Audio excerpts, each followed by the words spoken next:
Yo, what's good? We have Sean Mathis and Jabari Hayes, the director and subject, respectively, of Miles in the Life, the story of a BMF drug trafficker. Yo, look, they in the house. Plus, we got a lot more going on today on Straight to Tape. Let's get started.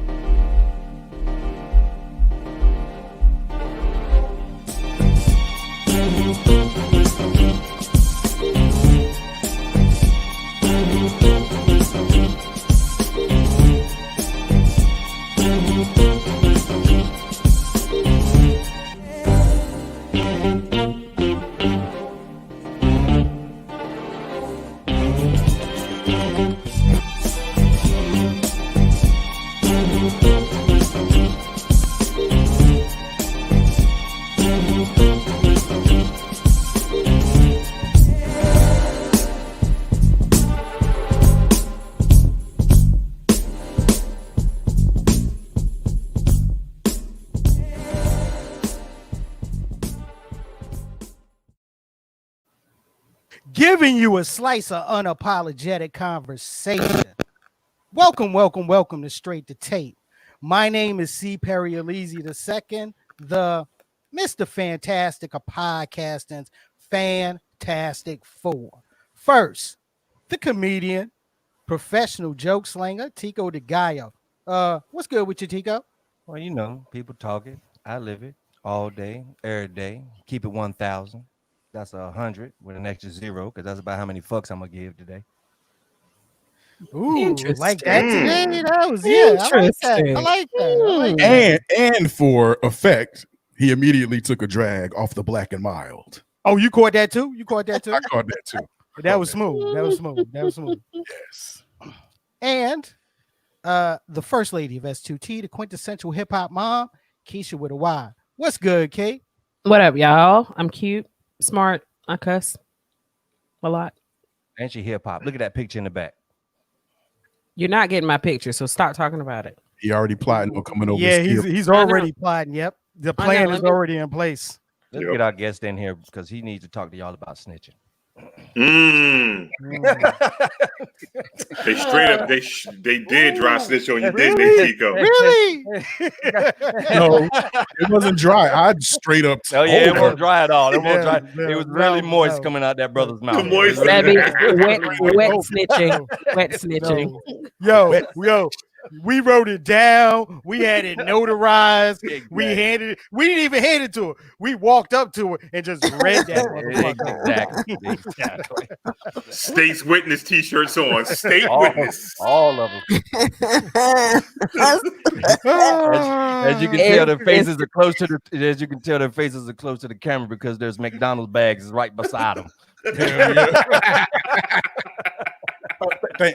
No, I'm good, officer. Thank you. Yo, can I get something else? Yeah. Actually, I will take a 10-piece McNugget. Thank you. Right. Appreciate you, detective.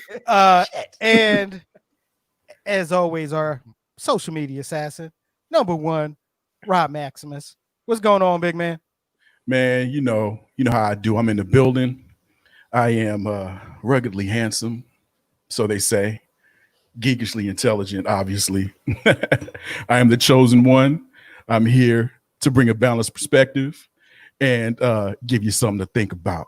That's what I do. Thank you. The pleasure's all yours. Thank you for joining Straight to Tape. And interesting. Yeah, that was very, very, very. And of course, the host of Intelligently Ratchet, which you can find on Facebook Live Wednesdays, 9 p.m. Eastern Standard Time.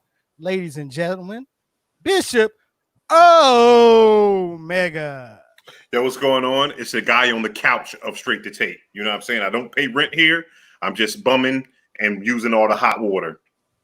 And eating all the Cheerios, man. And eating all the Cheerios. Sounds about right.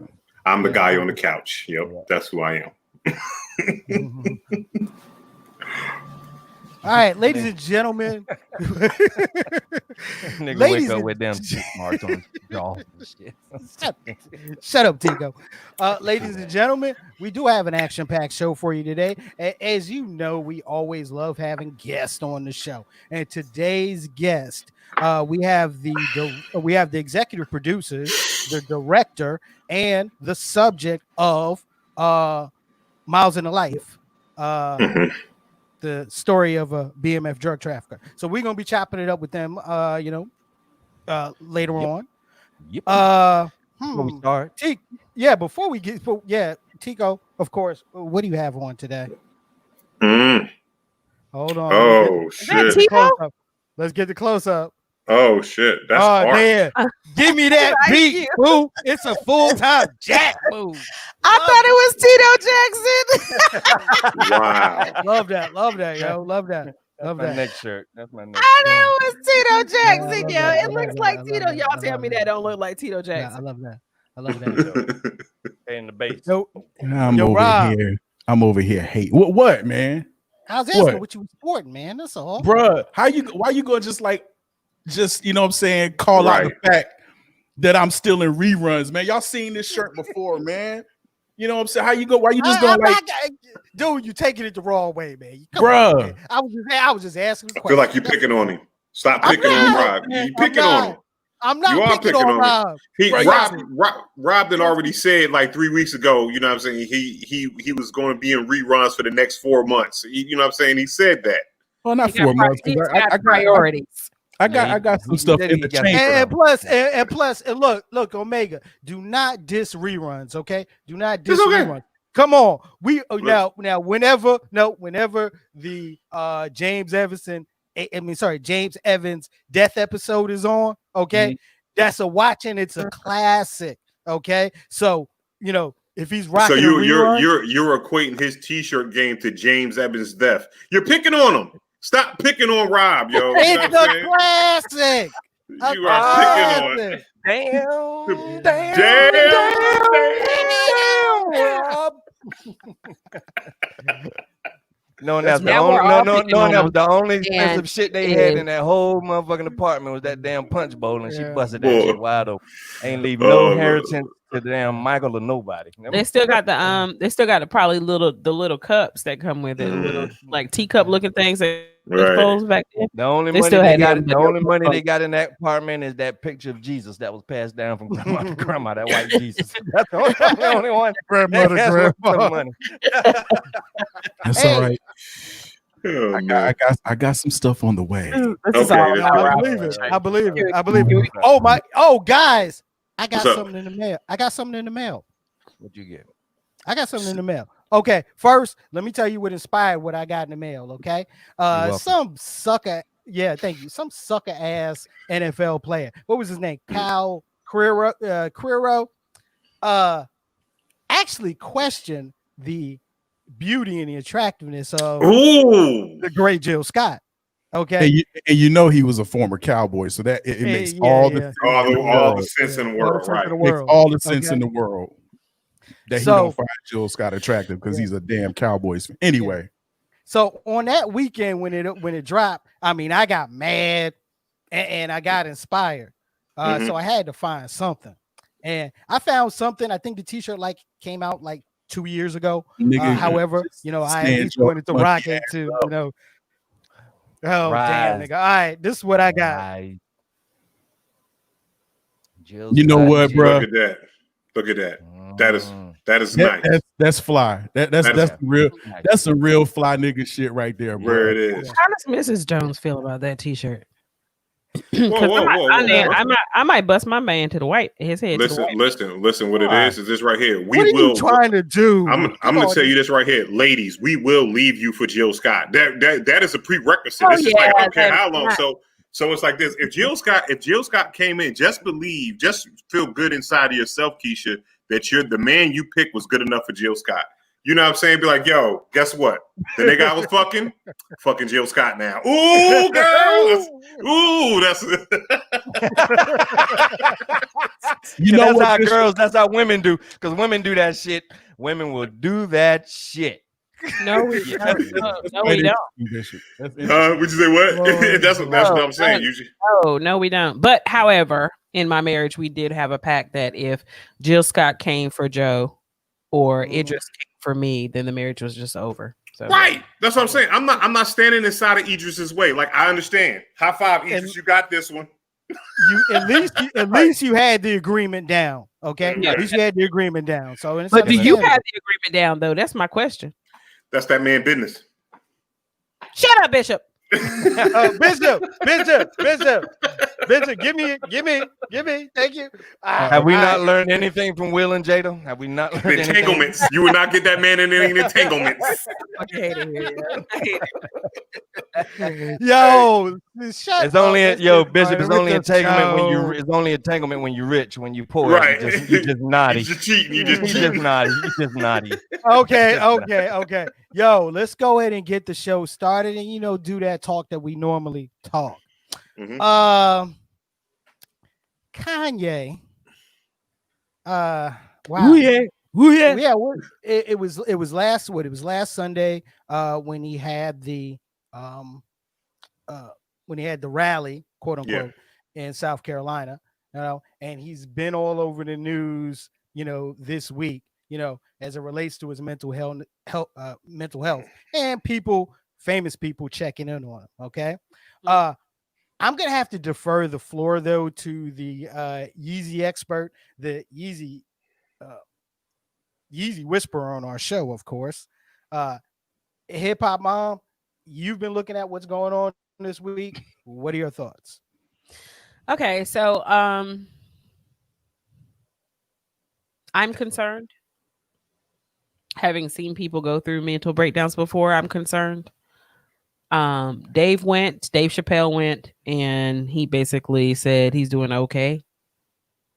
But what good friend, when you're having a mental breakdown, is going to come out and be like, God damn, that nigga crazy. Like, he need to get some help. But I just read an article about Dame Dash today. And Dame went to see Kanye, and then he goes in this whole tirade. He does a whole interview about it, right? He goes into this whole tirade about how Ye is not crazy and he's okay. And, Elon Musk is a billionaire. Billionaires don't think he's crazy. I don't think he's crazy. I'm looking at him, nigga, you're not a billionaire. So you just defeated your whole thing. So, but bottom line is I'm super concerned about Kanye. It concerns that, and we were just talking about this before the show, that people have this and complex. Oh, no, or complex. So you have to choose between being bipolar, schizophrenic, being a musical genius, and being a Trump supporter. Like you have to be one of those. You can't be all three of those at the same time. And this is where we're losing a lot of support for increased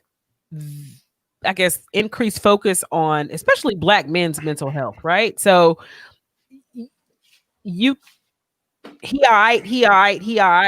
is the reason why a lot of people, especially Black men, don't go seek help when at the beginning of all of this, as opposed to at the bottom of the downward spiral.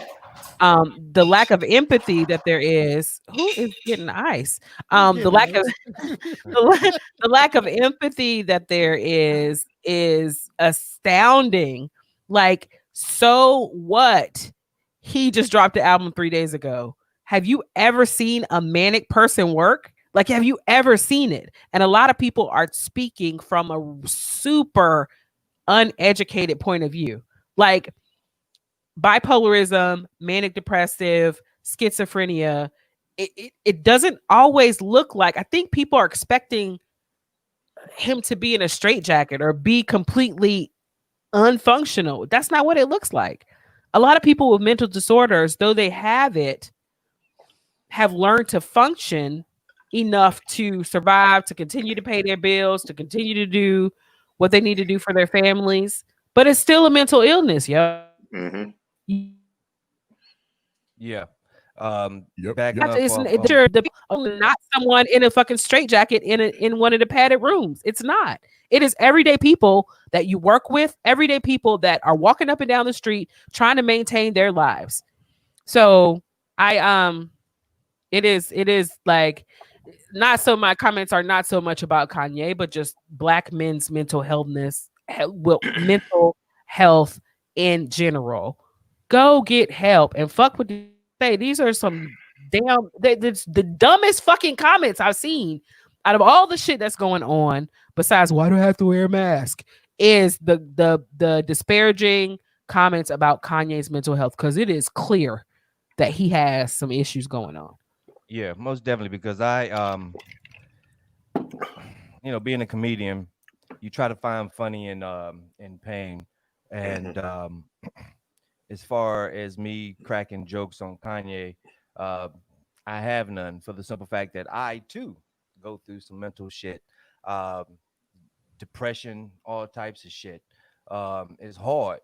It's hard to be a comedian trying to take that, like I say, take that pain and try to move it to something funny or try to move it. I mean, there's days sometimes when I don't feel like doing absolutely nothing. You know what I'm saying? And it's Mhm. not the point that, I am uh it's just I'm in a depressive spot. You know what I Right. mean?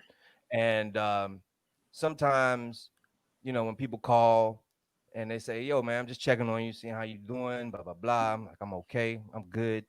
I mean, that's normal answers to say. I'm not going to Mhm. sit here and say, "Yo, dude, I'm in this damn spiral, fucking damn us hole." You know what I'm saying? White woman Mm-hmm. stirring the cup. You know what I'm saying? I'm deep down in there.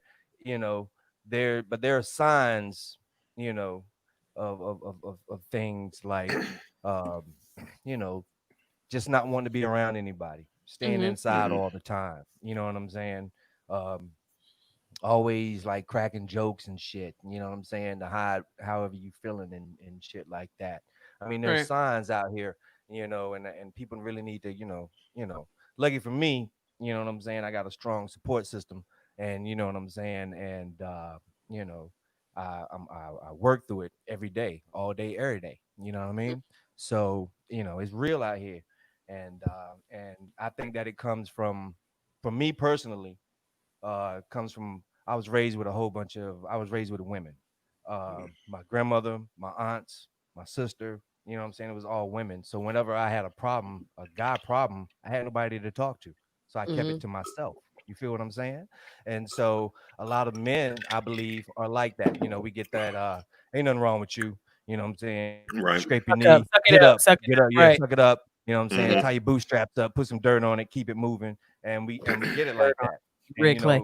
and we got to realize when it comes to a Robert man, Tuffin. exactly, Windex. exactly. Tussin, put some tussin on it. That's on it. You got to realize that that not only just being black and going to work and having to, you know what I'm saying, cut the jig just to, you know what I'm saying, go through the day and then to come home, you know what I'm saying, and to have to deal with all the other shit that's going on in your house, man. I mean, dude, I mean, for real, get some Yeah. help. It's real out here. Get you a strong support system. Get you some people that'll come and check up on you all the time. You know what I mean? It's real, man. I Kanye, I think, hope you get your help, man. I hope you get help, bro. and I think Kanye walks into the, and I've heard someone say this, that Kanye and Mike Tyson kind of have the same issue, right?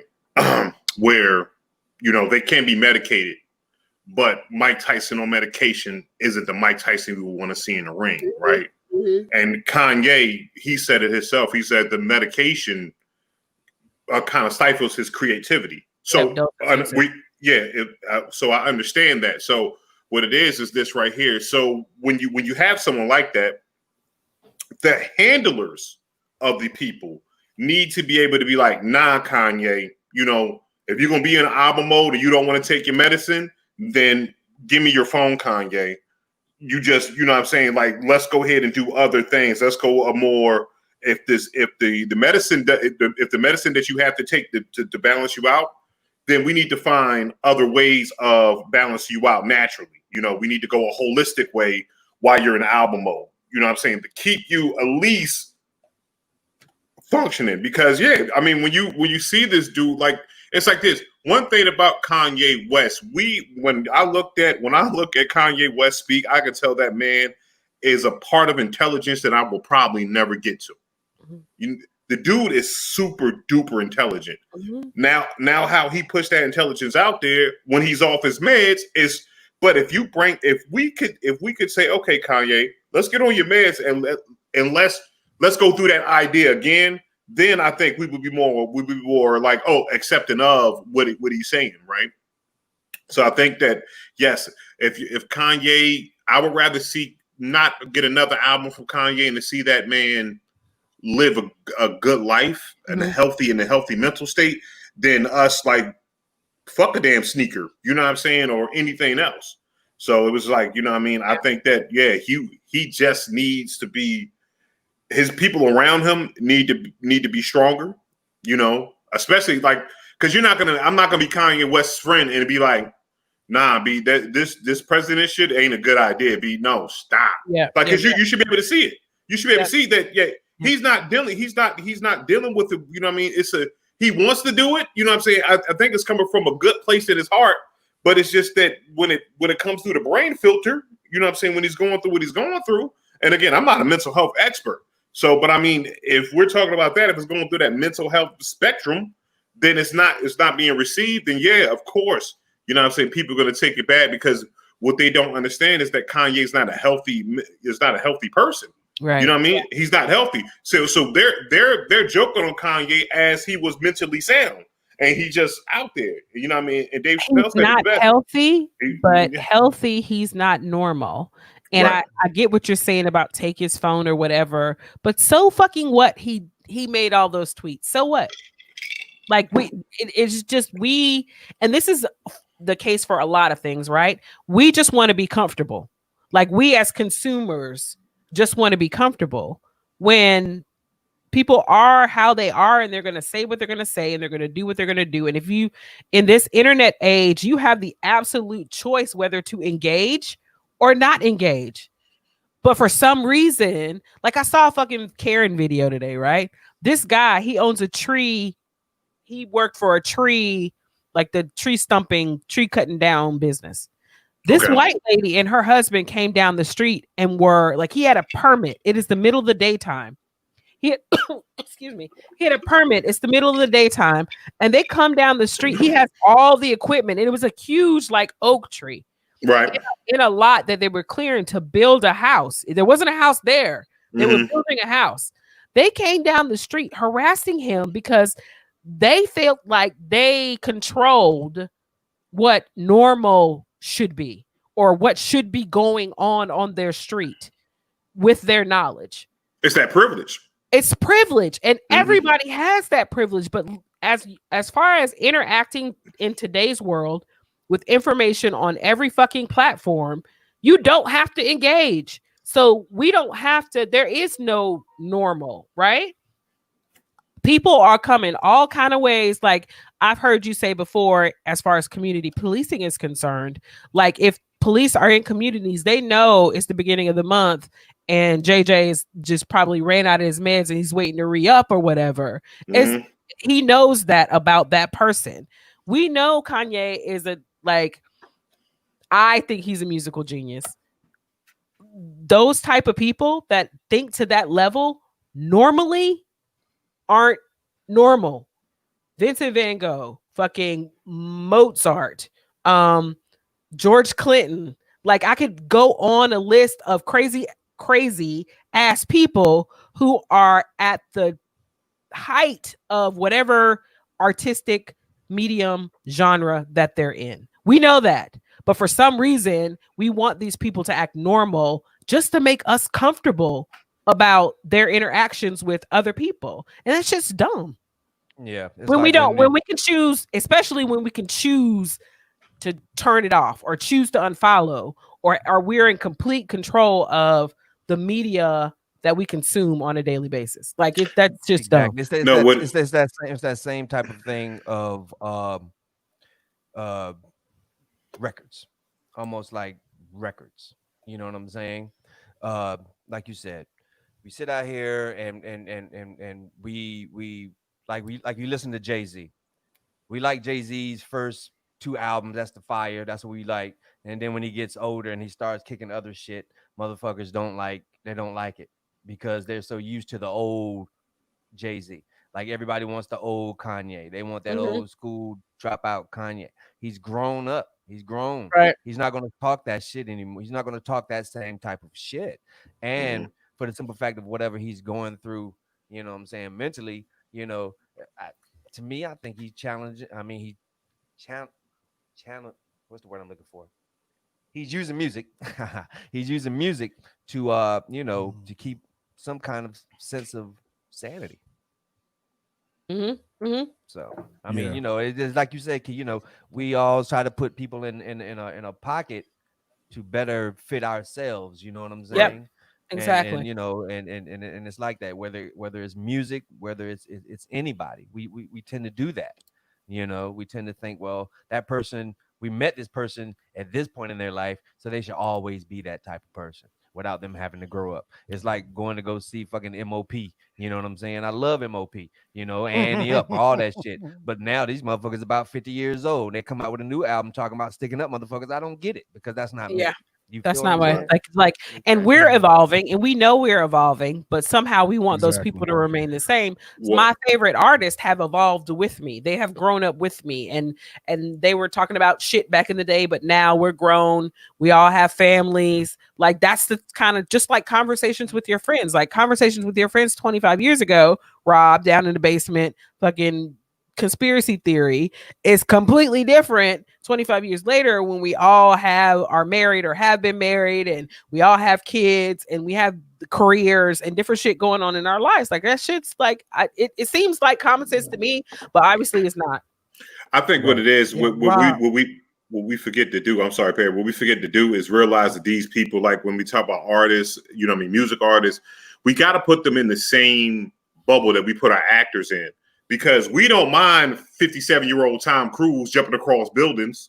You know what I'm saying? So we shouldn't mind 57-year-old MOP robbing niggas because it's entertainment. Like sometimes I don't want to hear upliftment music. I want to hear glass bottles. I sell crack cocaine. I need to hear that. You know what I'm saying? It's like, you know, I'm not trying to listen to PM Dawn at the gym. You know what I'm saying? I need mini men. You know what I'm saying? So, but at the end of the day, it's like, what we got to do, we got to allow room for that. Yes, you know what I'm saying? You may want, and again, we don't also have to allow our entertainers to explore other things, because no, we don't want to see Will Smith chasing aliens every summer.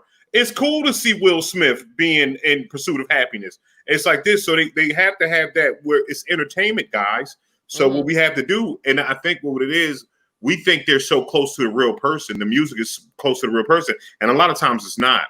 You know what I'm saying? It's not, you know, it's not. It's like, no, this is what I was thinking about at this point in time. And maybe it got you through what it got you through. But, you know what I'm saying? I'm also a person in my own standings, and I should be able to grow, and I should be able to regress if I want to. I should be able to put back on a pimp outfit if I want to and sell little drugs. You know what I'm saying? I don't know about that, friend. I don't know about that.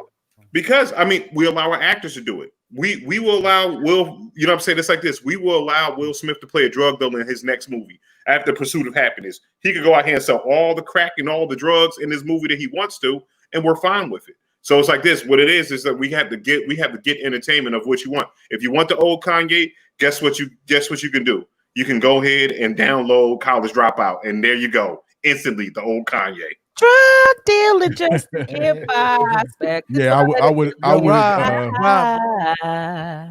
What? Thank Last you. word, bro. Why? Thank you, sir. Yes, sir, Thank yeah. you. Nah, You're welcome, sir. You're welcome.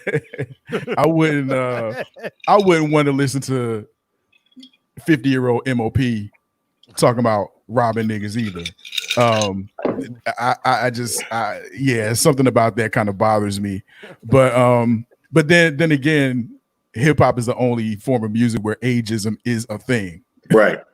But you know, it's several different ways to look at it. I just think we need to be careful with Kanye, man, because it's hella dismissive to just look at him and be like, oh, you know, he all right, you know what I'm saying? He's still, you know, doing this thing. He got an album coming out and all that type of shit. And it's just it's dismissive because, you know, we don't know what that man is going through. None of us really know because we're not inside his head, you know what I'm saying? So Right. I just think we have to be careful with it, man. And you know, allow him the space to get help, you know, if he needs it, and just allow that man some grace. That's all, man. I don't really have a whole lot to say about it, but there it is. He need to fire his barber, though. I can tell you that much. His barber, he need to fire that dude. Like, yo. I'm gonna be honest with you though. A lot of cats need to fire their barber, but that's an entirely different show for real. Let's switch it up. Okay, so earlier this week, from the Trump administration, and the Department of Homeland Security, now you have a surge of federal law enforcement in cities. Started with Portland, with the Portland riots, that are in, as of yesterday, I believe they're in their 59th day. Okay, and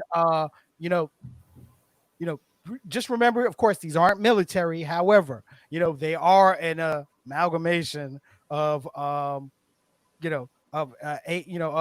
tobacco and firearms, of they're federal police, basically. Pretty much. And so they've gone into, they're getting involved in what's going on in Portland. All right. They're getting involved in what's going on in Chicago. Okay. What are your thoughts about this happening? Federal agents on the street. What happened to small government? Okay. Trump said it. Trump said. Why are they there? I'm asking you. I'm asking the question. Why are they there? I don't know. I'm asking you all. Why are they there? Oh, I don't know. Wasn't it something dealing with the protecting destruction of? A federal building, the statues, and all that type of nonsense. Yeah. But by all accounts, these are peaceful protests. Right. Mm-hmm.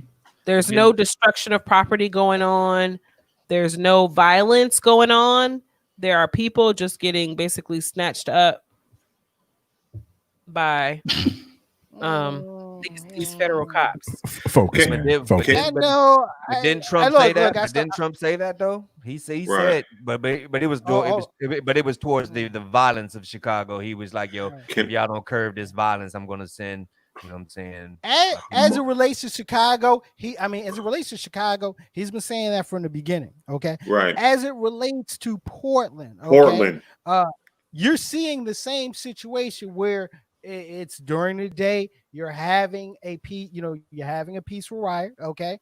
During the night, it is something else. And when you have both of those situations, they can get skewed. They can get mixed, and stuff can get hijacked, especially as it relates to who runs the narrative. Okay, it's funny because the head of the NAACP in Portland, I had some comments about this past Thursday.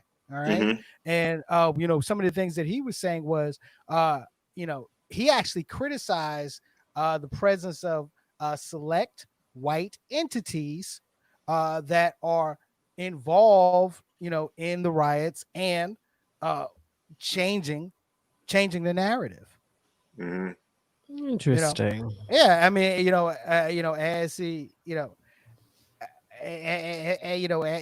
he put it. Now, there are groups there, that have joined into the main narrative. You have the walls of moms. You just had the walls of veterans. You had the walls of dads there. Okay. But just like in the early stages of the protests, okay, you have the peaceful protest, and you have the hijackers. Okay. That's as much as I hate to say it, that's natural in this, in this age of protest. Do I think them on the ground is helping? No, it's not. Okay. And Don, I agree with you. It is all for show. Okay. It is seriously all for show. Didn't they tear gas the mayor? Like he was out there with You know, it's like this, like, you know what I mean? The mayor's in the middle of the protest now, and what we have to do is this right here. We do have to be careful with our words because rioting and protesting are totally different things. Yep. Yeah. You know what I'm saying? So, you know what I mean? Now, if the people are rioting and all that stuff, I go back to the video that I saw. I think it was maybe downtown Atlanta when it was just some random bricks just dropped off.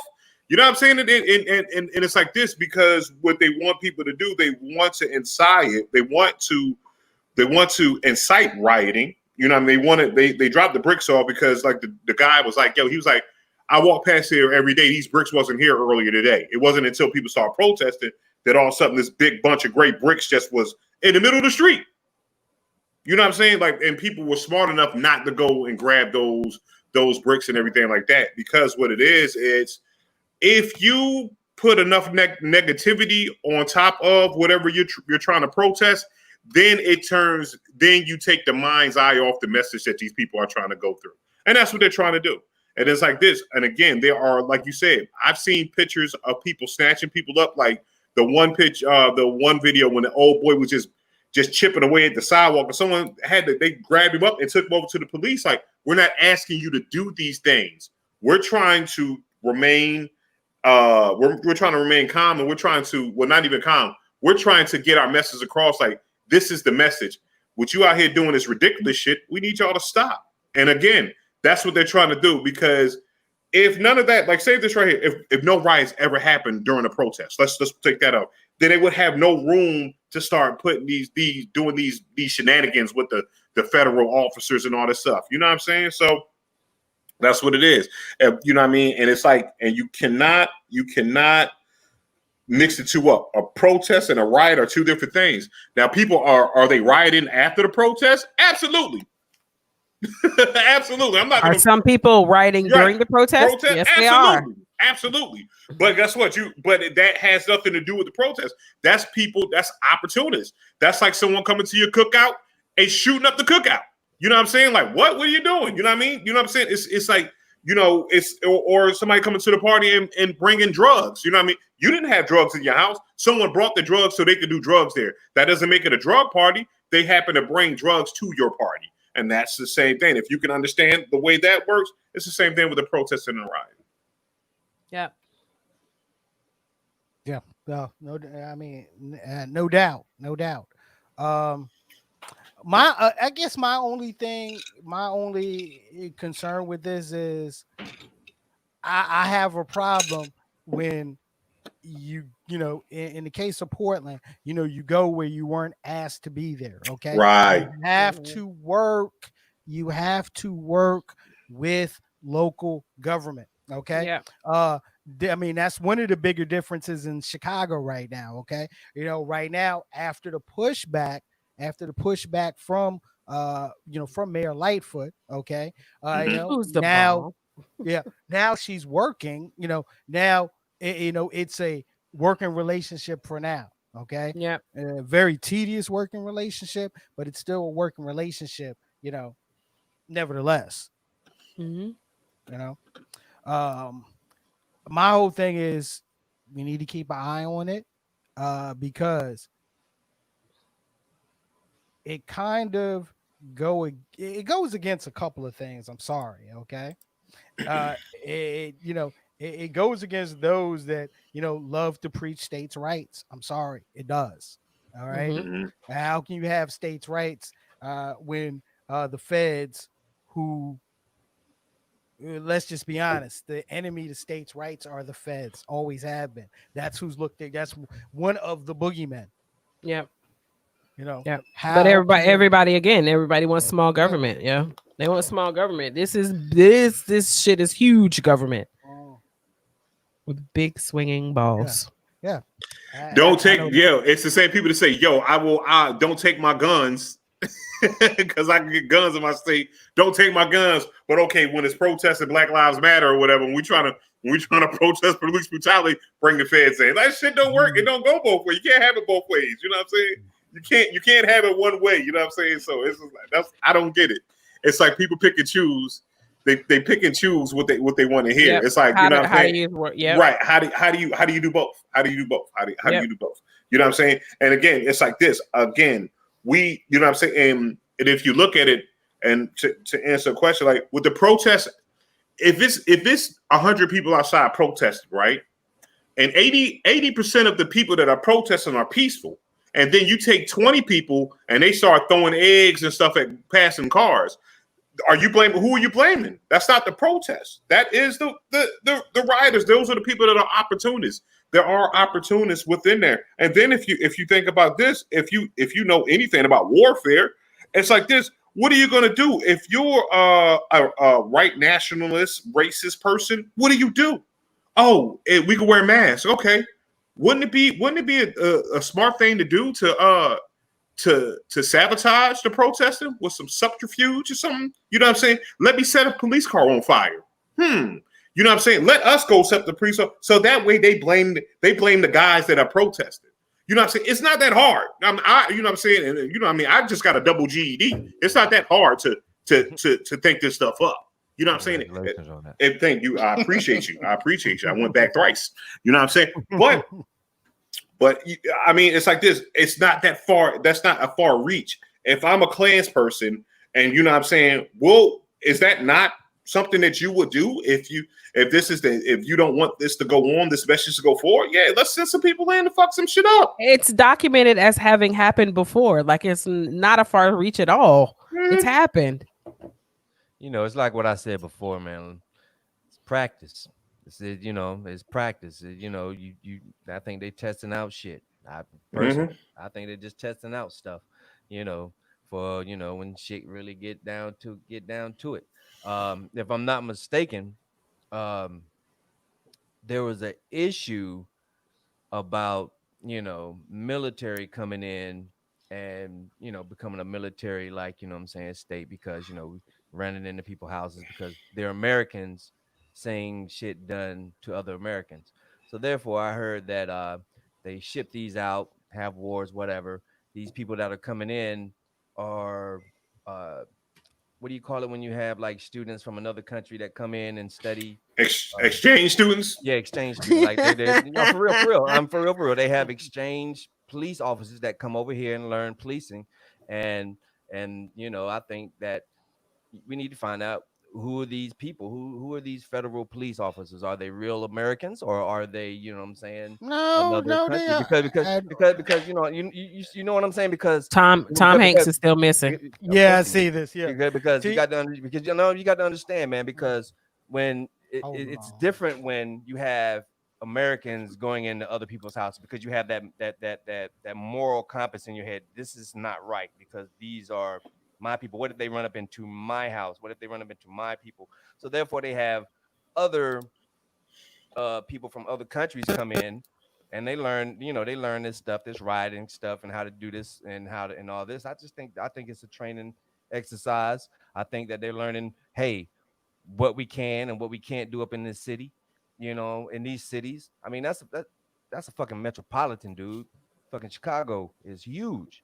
And Seattle, you know what I'm saying, Portland, that's just weird in itself. You know what I'm saying? Look, Tico, I understand that, okay, but it's just hard for me to, to believe, training exercise for other countries, especially when you have 5 different entities that are making up, these agents. Okay. When you have ATF, okay, when you have Homeland, you have Homeland Security, when you have Border Patrol, we got enough here. And the other two, yeah, and the other two that this redemption is not letting me remember, but still, you know what I mean? Redemption. Tico. Tom Hanks was on the Today Show on Friday. He was. Yeah, he was. Tom Hanks. It was his clone. Was he live? Was he live? He was live on the show? Yes. It was his clone. It was clone. But I want to say this right here. This proves. I'm gonna tell you this right here. This proves to the fact that the way everything, how people are reacting to it, is that America is ill prepared to deal with America's bullshit. And this is at the end of the day. You know what I'm saying? It's like this because America has believed, has lied. You know how you tell a lie and then you start believing it? That's what's going on in America. It's like this. We're not willing to believe. America itself is not willing to take, you know what I'm saying, the blame for the shit that is done to people and is doing to people.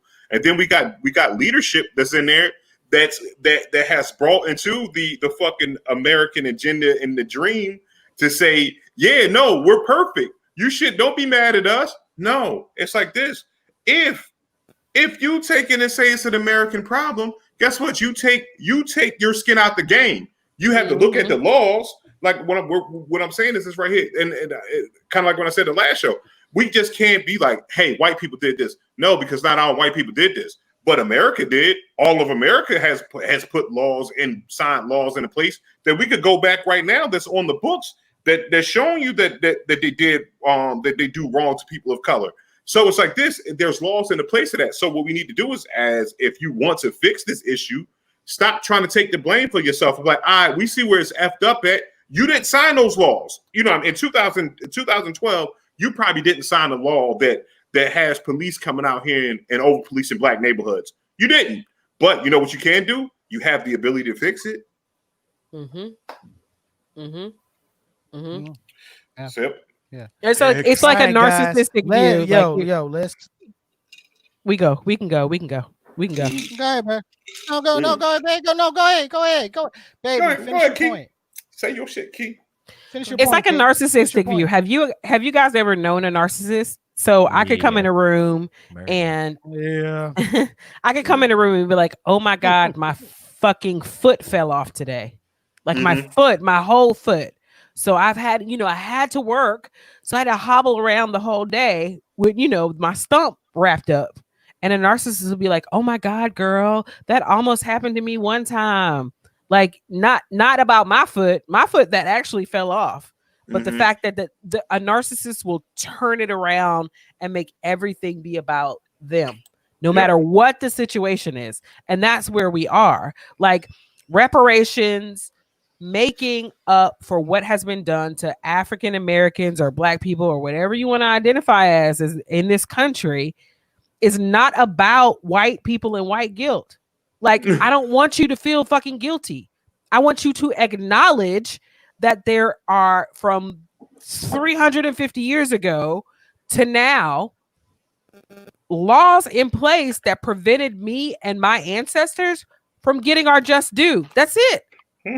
That's all. Crazy thing about it, Key. It's on movies all the time. Movies all the time, but nobody in the government be like, you know what? You're right. But anyway, but I mean, it's made up shit, right? It's made up shit. It's not just movies. It's documented history, Well, and I mean, I get what you're saying.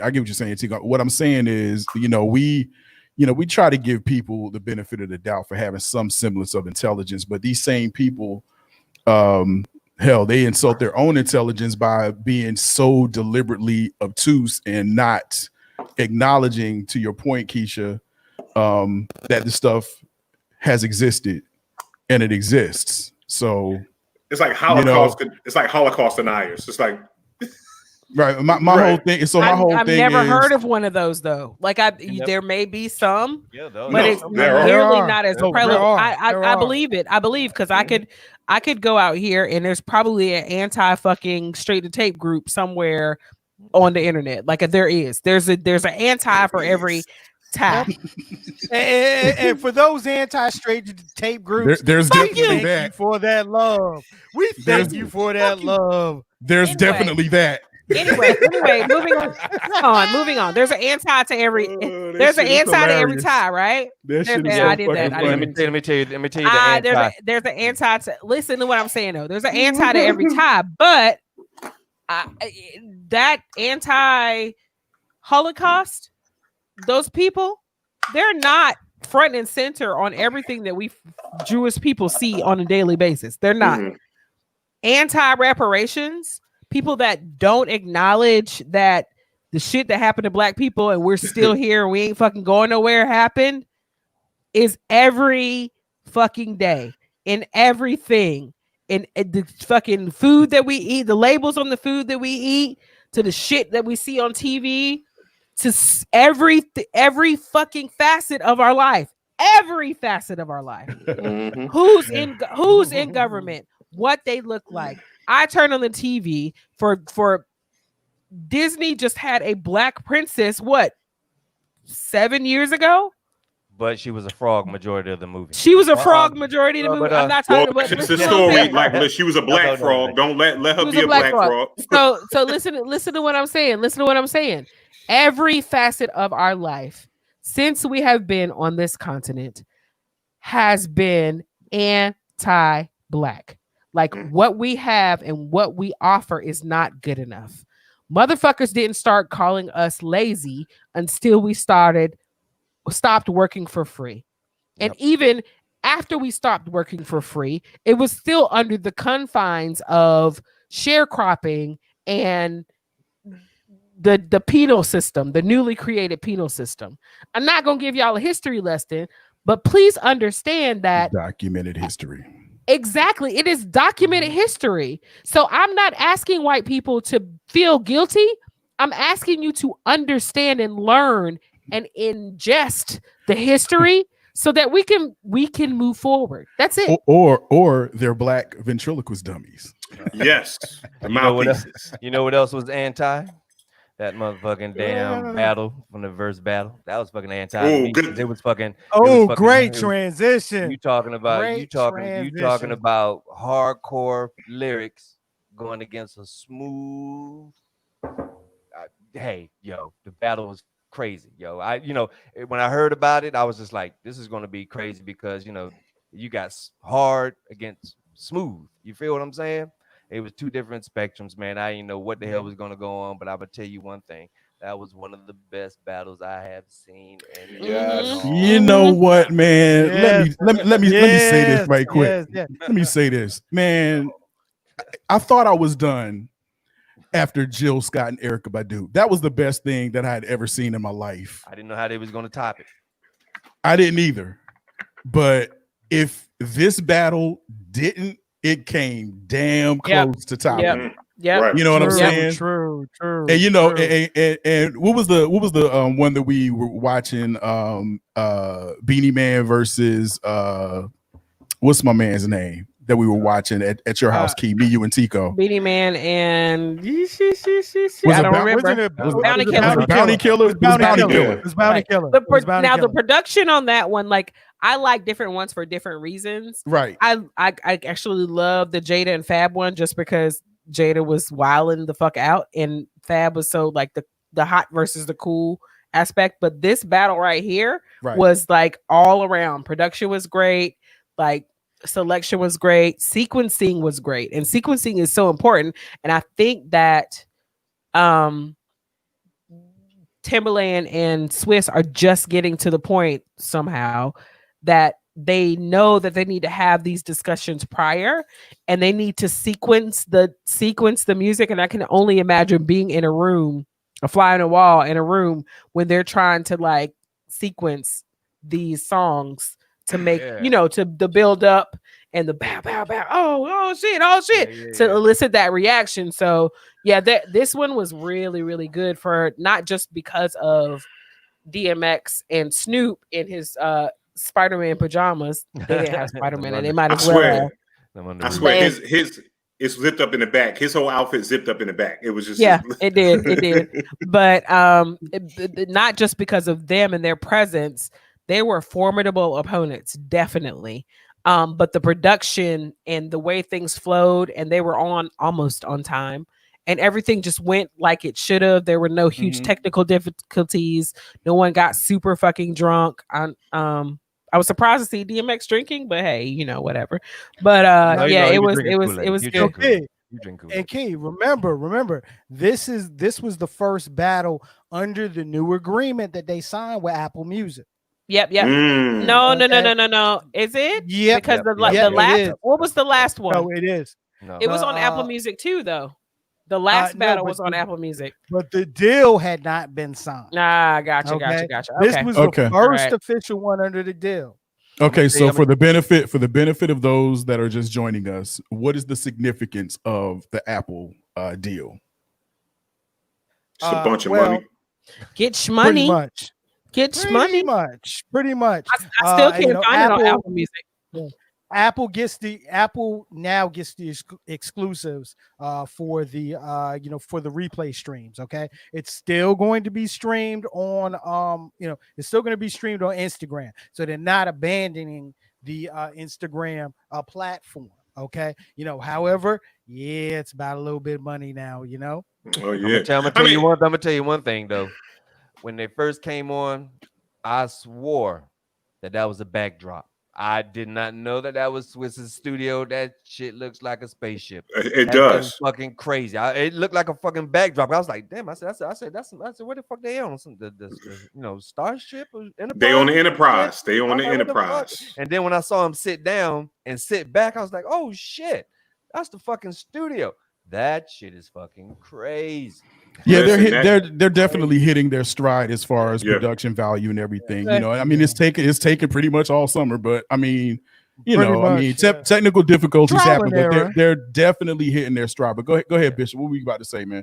Now, I was going to say that, you know what I'm saying? I want to tell everybody right now, you know what I'm saying? If you thought that Snoop won that shit, then you're probably a Crip. That's all. That's it. You know what I'm saying? I understand your gang affiliations, you know what I mean? And I want to say you don't want to mess with the dog father. But I also want to apologize to DMX and Snoop and Swiss Beats and Timbaland, because I was like, man, what is this gimmick? The dog versus a dog, man, this is going to be whack. And I was pleasantly surprised, because on the Challenging Ratchet, what we did, because it came on Wednesday, what we did was we did the play-by-play.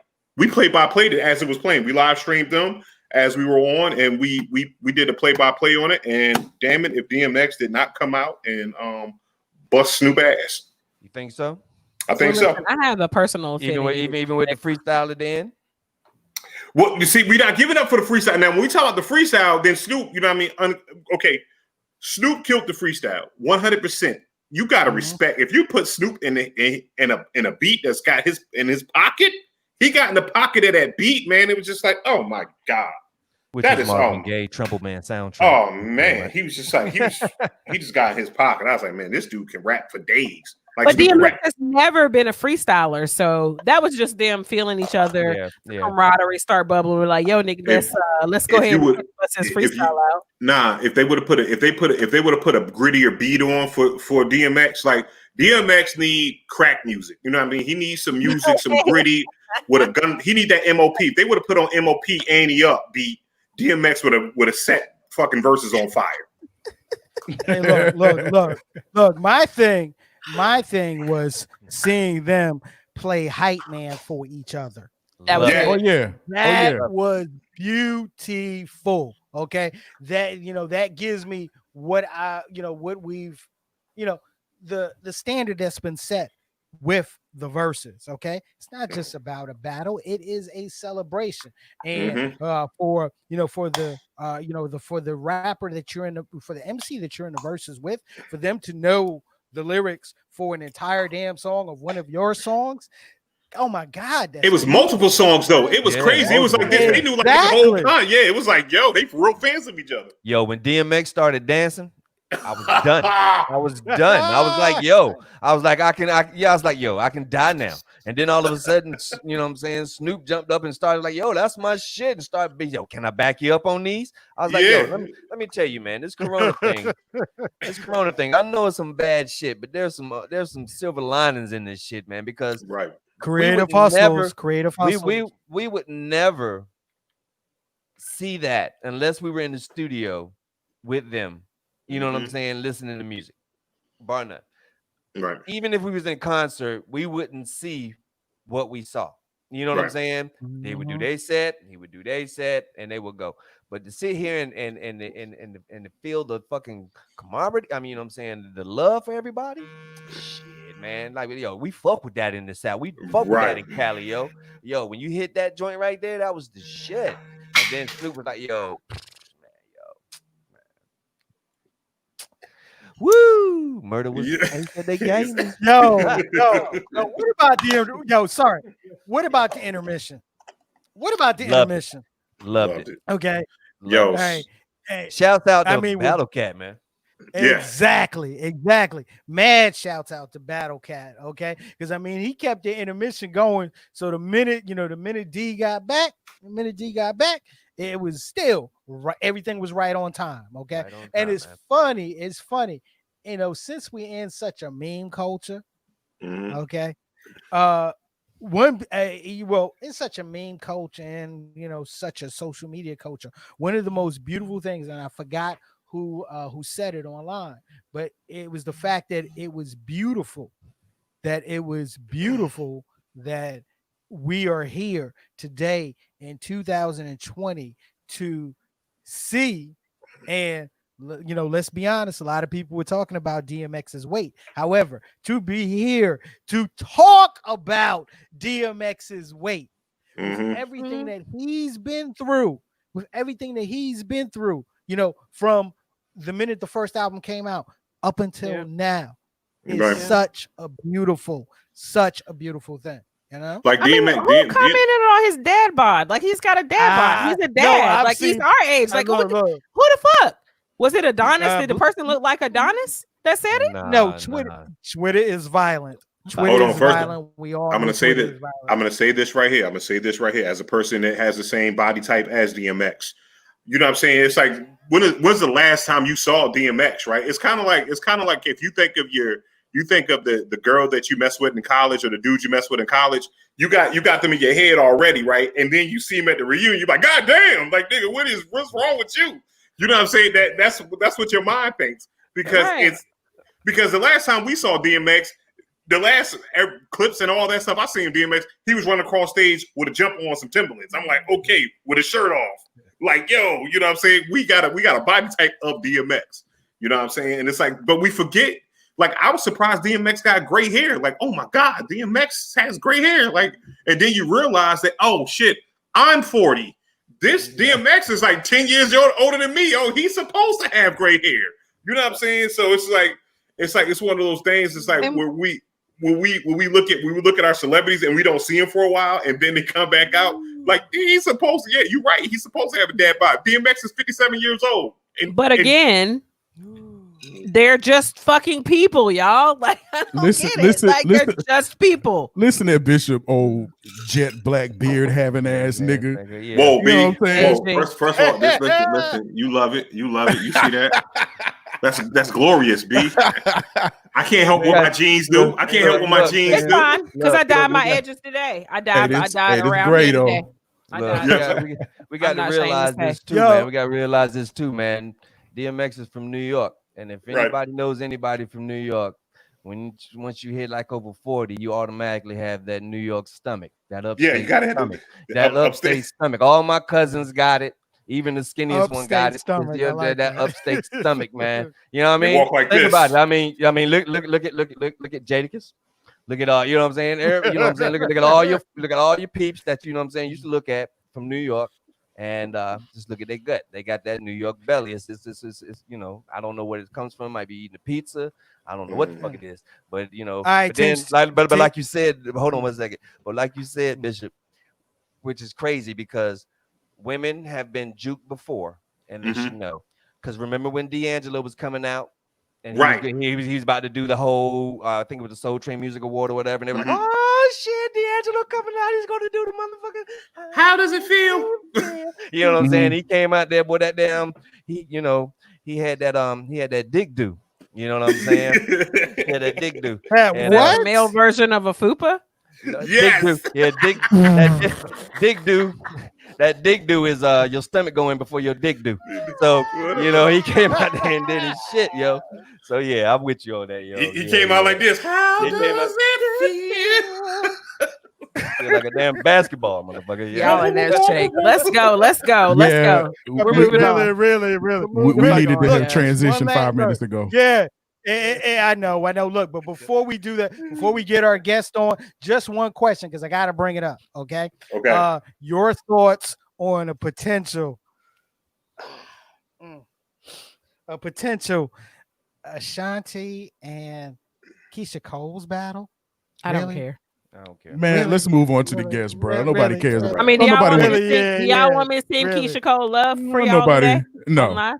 No. No, And- we don't. Let's get to our guest. Me. Let's Me. get- you- let's- Me. yeah, no, she- Mute. no, mute. Me. Yeah, no, Oh man, my you know God, she- these you niggas know mute. she He gonna muted me, you know y'all. yeah, you know she's gonna mute herself, man. So I ain't even gonna try to do it. Ah, But look, yeah, you're right.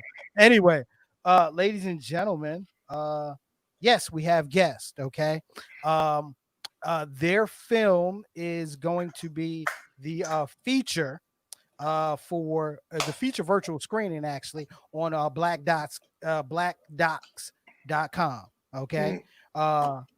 We have in the house with us the director of Miles in the Life, the story of a BMF drug trafficker. Ladies and gentlemen, welcome filmmaker Sean Mathis.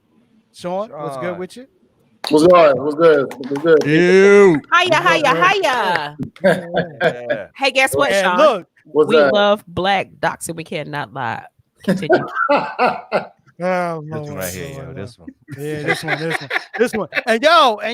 And not only do we have the filmmaker, dude, y'all, we got the actual subject of the film. Ladies and gentlemen, we bring to you Jabari Hayes. Hey, Jabari. Jabari, what's good, Hey, my what's brother? up, I feel y'all? like I know you, guy. I feel Hey, like what's I up, know bro? you. Like we went to school What up? together. Yeah. God. We might have. PS32. No, we didn't. I'm from North Carolina. I'm just talking about. We didn't. No, we didn't. Thank y'all for having us on your show. Hey. Absolutely, Thank bro. you for coming. Thank you. And yeah, I mean, they put together an incredible piece of work about about Jabari Hayes and his experience. We'll definitely let them go into Jabari's experience. As a with Black Mafia family. But I got to start this off because I always like to go to the director first. Sean. Yes. Yes, my man. What inspired you to bring Jabari's story to film? Okay.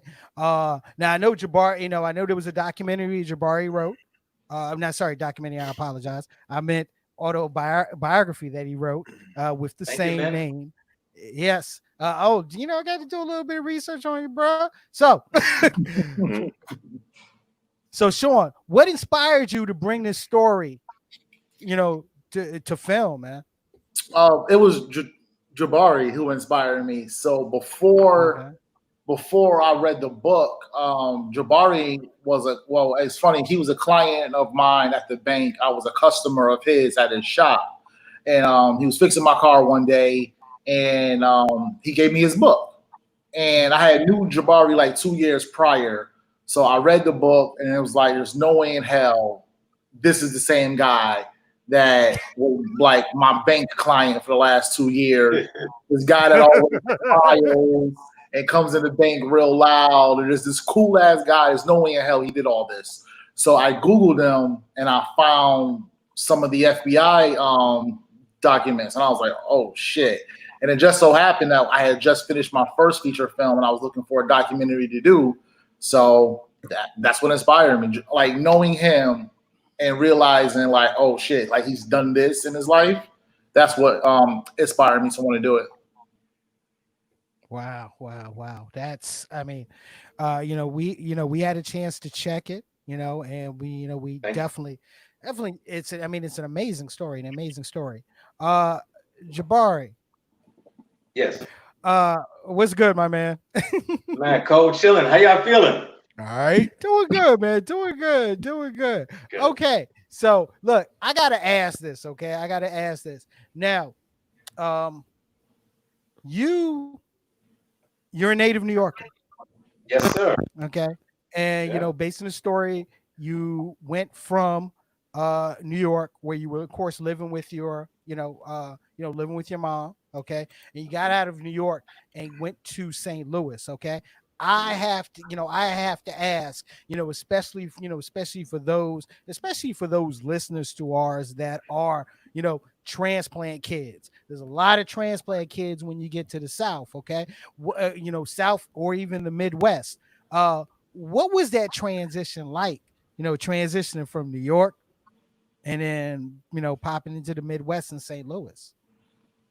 Well, it was a big culture shock. You go from fights every day to crack to going to a predominantly white high school where kids left their book bags open. The school let you take home instruments, you know what I mean? To seeing kids with their own parking spaces. So it was a big, and don't laugh, but back then, St. Louis was big on Jerry curls, so it was a big. Oh, we're gonna laugh at that. Oh, sounds about right. Sounds about right. Yeah. So now, I love St. Louis now. Don't. I'm not dissing St. Louis, but it was you come from a city where we catch the trains and the buses is available 24 hours to go into a city where buses shut down. There was no train. Kids at 16, 17 had cars. There wasn't the amount of violence that I would, you get used to violence. You get used to crack spots, especially when you live in a crack house. You get used to that particular lifestyle. And I met white people, but I had never really engaged or interacted because it was all blacks and Latinos and West Indians, Dominicans, Boricuas, so it was a big thing, man. It was a big thing. I was blessed to go there though, because I needed it, Did you get a Jerry curl though? Yeah. No, I did not. Yes, you did. He lying. No, He was one of the lucky ones like me. Like I always wanted a Jerry curl. My mama would never let me get one, and I'm so glad to this day. I thank her so much. He's real close though. She didn't. He did have a Gumby though. He had a Gumby. Rocking the Gumby though. I had a Gumby. Oh, I had that. Had to. Yeah. Hey, so Jabari, man, one thing that I found interesting when I was watching, and it was one of the points that you started to make very early in the documentary, is that you were equating, because you were talking about life in the projects and everything, and you were showing the building that you grew up in, and you made this correlation between, and I liken it to, y'all fans of the show The Wire, right? And when D'Angelo was explaining the game, he was doing it with the game of chess, and I feel like when you were drawing the parallel between the projects and the prison system, like that was really, really interesting, man. Like talk a little bit about that, man. I know it's in the documentary, but give us some thoughts that made you draw that correlation, man. Well, thanks for bringing that one up, man. And I really credit Justin, the director of photography, and Sean, because they took the story and they made it alive, and they made it personable. So, like, if you ever been in the projects, you got that first big steel door. And if you've ever been in prison, whether you were staying or whether you were visiting, is a big steel door. Every prison in America is a big steel door when you first come in. And the way when you sit in those cells, and when it becomes normal, when you hear that dang, dang, dang, dang, dang, dang, dang, dang, dang, when that cell is closing, or each place you go to get anywhere, there's always that slamming of that door. And as y'all know, in New York, it's not many wooden doors in New York. Just like it's not many wooden doors in prison. Like New York City, as soon as you come in the projects, there's a big door in the front. Then if you're going up the steps, there's another big door. Then at that particular floor is another big door, and all the doors are steel. So mentally, and then even in the projects, like, there's always gates on the windows. And I understand you have to have gates sometimes for some people, for children, but on the Upper East Side or whatever, same building that used to be the projects they converted, is no bars on the window. So when you, as a project kid, you wake up to bars, you walk out this big steel door. If you going down the steps, there's another big steel door, and it's dark. You got to go through another steel door and another steel door. It's the same thing as prison, and I'm glad Sean and Justin were able to bring that to the screen. And I appreciate you. Notice I appreciate you noticing that. No doubt, man. It was very, very interesting analogy, man. So I appreciate you you guys bringing that to light, man. It was very, very crucial part of the documentary. Thank you. Yep. No doubt. So the film was awesome. Thank you. It really, because of course, lived during that time. I was making my transition from single person out doing whatever I want to wife and mother, but I had no idea. So I even text these guys and I told them, I was like, hey, I was probably in the club in Atlanta with y'all because we used to go down to Atlanta to party. But I'm gonna turn to Sean for a little bit. Like, how did your filmmaking career begin? Oh, my filmmaking career, it had began in 2013. I had interned with this guy named Ralph Wilcox. He did the film The Lena Baker Story, which was a story about the first African American woman that was killed by the death penalty. And so I started there interning, and then I just interned with a bunch of different independent studios, and just pretty much got my film game up, right? And then after that, I just struck out on my own. And my first major break was I ended up co-writing and co-producing a film with 2 Chainz. Oh. And then from there, the floodgates opened up. I quit my job and I've been doing this full time since. Wow. Good. Wow. Good. What was okay, so just going to the 2 Chainz short film, okay? Mm-hmm. How I gotta know, how did that land? How did that land in your lap? It's funny because honestly, it didn't land. It was 2 years of work. So I worked at a bank where I handled all of their money, the money for their studio. So if Chainz wanted a car, I was notarizing the paperwork, transferring the money or whatever. So his manager Alan and Carol used to come in all the time. And what I did was I told them, I said, if you need anything after hours, here's my phone number. Just give me a call. Knowing damn well that I can't do anything banking wise after hours. I just needed their number. So what I did was every time I shot a music video or every time I shot a film, I would text them the link. And for 2 years, they didn't say anything. They would come in the bank and not say if they saw the project or what. Never said anything. And then one day I'm in the movies, I'm watching Black Mass, and I get a phone call. It's Alan. He said, hey, we're doing this movie and we need your help. And I left the movie theater and went straight to the studio. Dope. That was probably a good choice because Black. That was a good choice. Yeah, that was Black good. Mass was really wasn't really that good. It wasn't a good movie at all. Terrible, just terrible. Good choice. But yeah, that's how it happened. And then from there, they like my work so much. I ended up producing and writing the treatment for 2 of his videos after that. And then I co-directed a movie for their producer, 217, 2 years after that. Wow. That's dope, man. Yeah. I'm gonna start sending my links to people then. That's what I'm gonna do. You should have been doing that, yo. You should have been doing that. You ain't no hustling.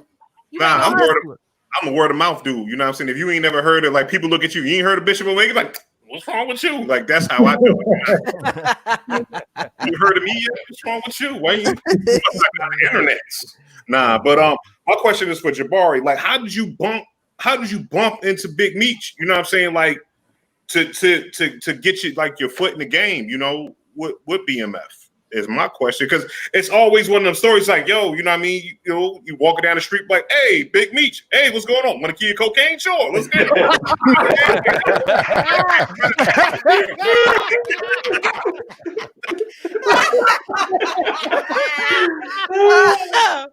Well, it wasn't quite like that. My cousin Q, shout out to him. My cousin Q, he's in prison now. Before Meech and T's his brother, before they were real big, it's a small upper echelon circle of drug dealers back at that time in this country. They kind of know each other. Some of them may have the same connect. They see each other back, Super Bowl, All-Star Weekend, basketball, Cancun, Miami. you kind of bump into each other. So Detroit, Chicago, St. Louis, we all kind of know each other, and everybody migrated to Atlanta. So my cousin, I got a pass into that world because he was at that time, not in his lifetime of selling drugs, he was bigger than Meech. So everybody knew me as Q's cousin. So when I was at Morehouse and I was running track and I had a limousine business and a valet parking.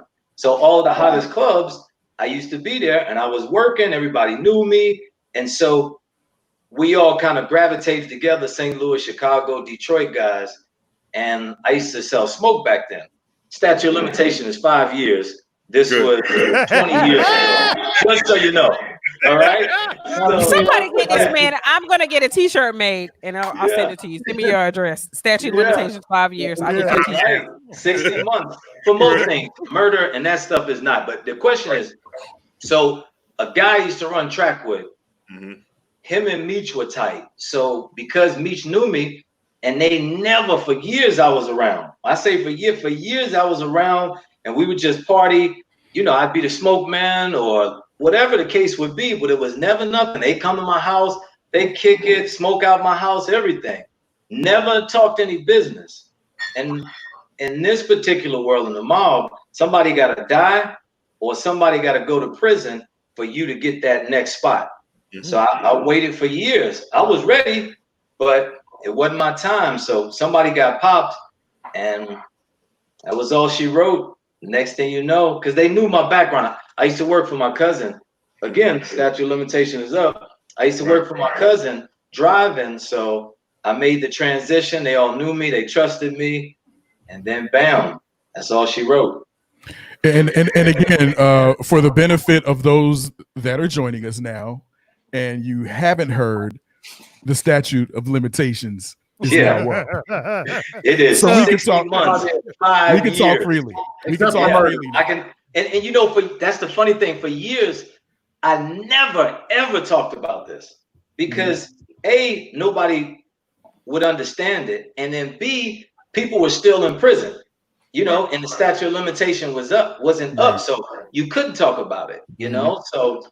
But yeah, that life, it ain't no, oh, I'm gonna just go holler. No. And when I mean years, they never ever showed me other than like money to go to the club. I mean, it might be 50, 100,000 to go to the club, but it wasn't like the millions. I never saw one morsel of work. You know, smoke and pills, that's it. Nothing for years. That's how they did it. If you were outsider, you were outsider. You never knew what was going on. They never told you where they were at. They just come to town, stay a week, party like a rock star, and leave. Interesting. Yo, Jay, the the game has changed so much, man. Yeah. And you know, but I when I watched the documentary, what I got out of it, and I really loved when you said that I'm not going to glorify prison. And I appreciate you for that because you know a lot of cats they get in it and they think that you know I'm going to make this money, I'm going to do this, and I'm going to do that, and you know when I get locked up, I'm gonna be around my boys. It's gonna be like fucking belly. We're gonna smoke weed and shit. We're gonna get on the phone. We're gonna smoke weed. I'm gonna be like- gonna have the Al Capone suite. I'm gonna have the Al Capone suite. It's gonna be like Goodfellas. We're gonna be slicing up garlic and shit. World is yours on the blimp. Exactly. You know what I'm saying? And I really appreciate that. You know what I'm saying? That you know, I think that younger kids need to see this to know that hey, the game ain't, you know, it ain't always, you know what I'm saying, cherries. It ain't always, you know what I'm saying, chocolate cake. You know what I'm saying? There's always that up. Whatever goes up must come down. You know? Yeah. And my question to you is why you would and you made reference to, you know, when you first locked up in that first year, you got your boys and your cars, this, that, and the other. And then when years go down, you finally find you finally find the core people that really, really are down with you. What do you say to these kids out here that think that, you know, and like I said, the game has changed a lot. And, you know, cats is out here you know what I'm saying, dry snitching like a son bitch. But you know, how do you think that, you know what I'm saying, what would you say to these kids, man, that you know, that are out here thinking that, hey, this is the life that I'm gonna go do? I'm really, really, really glad you asked that question, because that may be the biggest question almost ever, because they have it like totally misunderstood. It's an illusion. You think, like most of us, that we're out here doing this, we killing it, killing it. The people who benefit the most are the bondswoman, the bondsman, the Federal Bureau of Prisons, because they have another body there, and the lawyers, and whoever you left those money, cars, houses, jewelry, and clothes to. If it's almost like when you go gambling, you know that you're going to spend this money. You might win some, but the house almost always wins, you know? So you have 2 years to give them 20. That it don't make sense. It doesn't make sense mathematically. It makes no sense. Even if you had a 10-year run, most of the times when you got a long run like that, the more time you get, because the case is building up, you've done more dirt. You've got way more conspiracies. These people got a hard on for you. Your name is buzzing. Your name is popping in prison. You know, if I had to talk to them, and Sean and I, we're doing another instructional film for prisons, and we're doing another documentary. The instructional film is called 10 Ways to Stay Free. And the documentary is how to stay free. And what we're doing is we're detailing the things to be successful for persons who are in prison, that leave prison. You know that door is a 68% recidivism rate of return. You leave, you go to prison, you come out, you boomeranging back in, and it always gets worse. So to answer it directly, I would say is an illusion, number one. Number two, everything you had will go away. There's maybe a 0.5% or 1% that come home to something. You're gonna lose most of your family. Relatives are gonna die. You will lose everything that you had, and if you do have some, it's played out, like the cross-colored jeans and that Carl Kanai stuff and that 8-ball stuff. When you come home, you're gonna be a Martian. You're gonna be an alien in your own community. The place that you knew every nook, cranny, corner, block, everything. When you come back, everything is gonna change. You're gonna start past zero.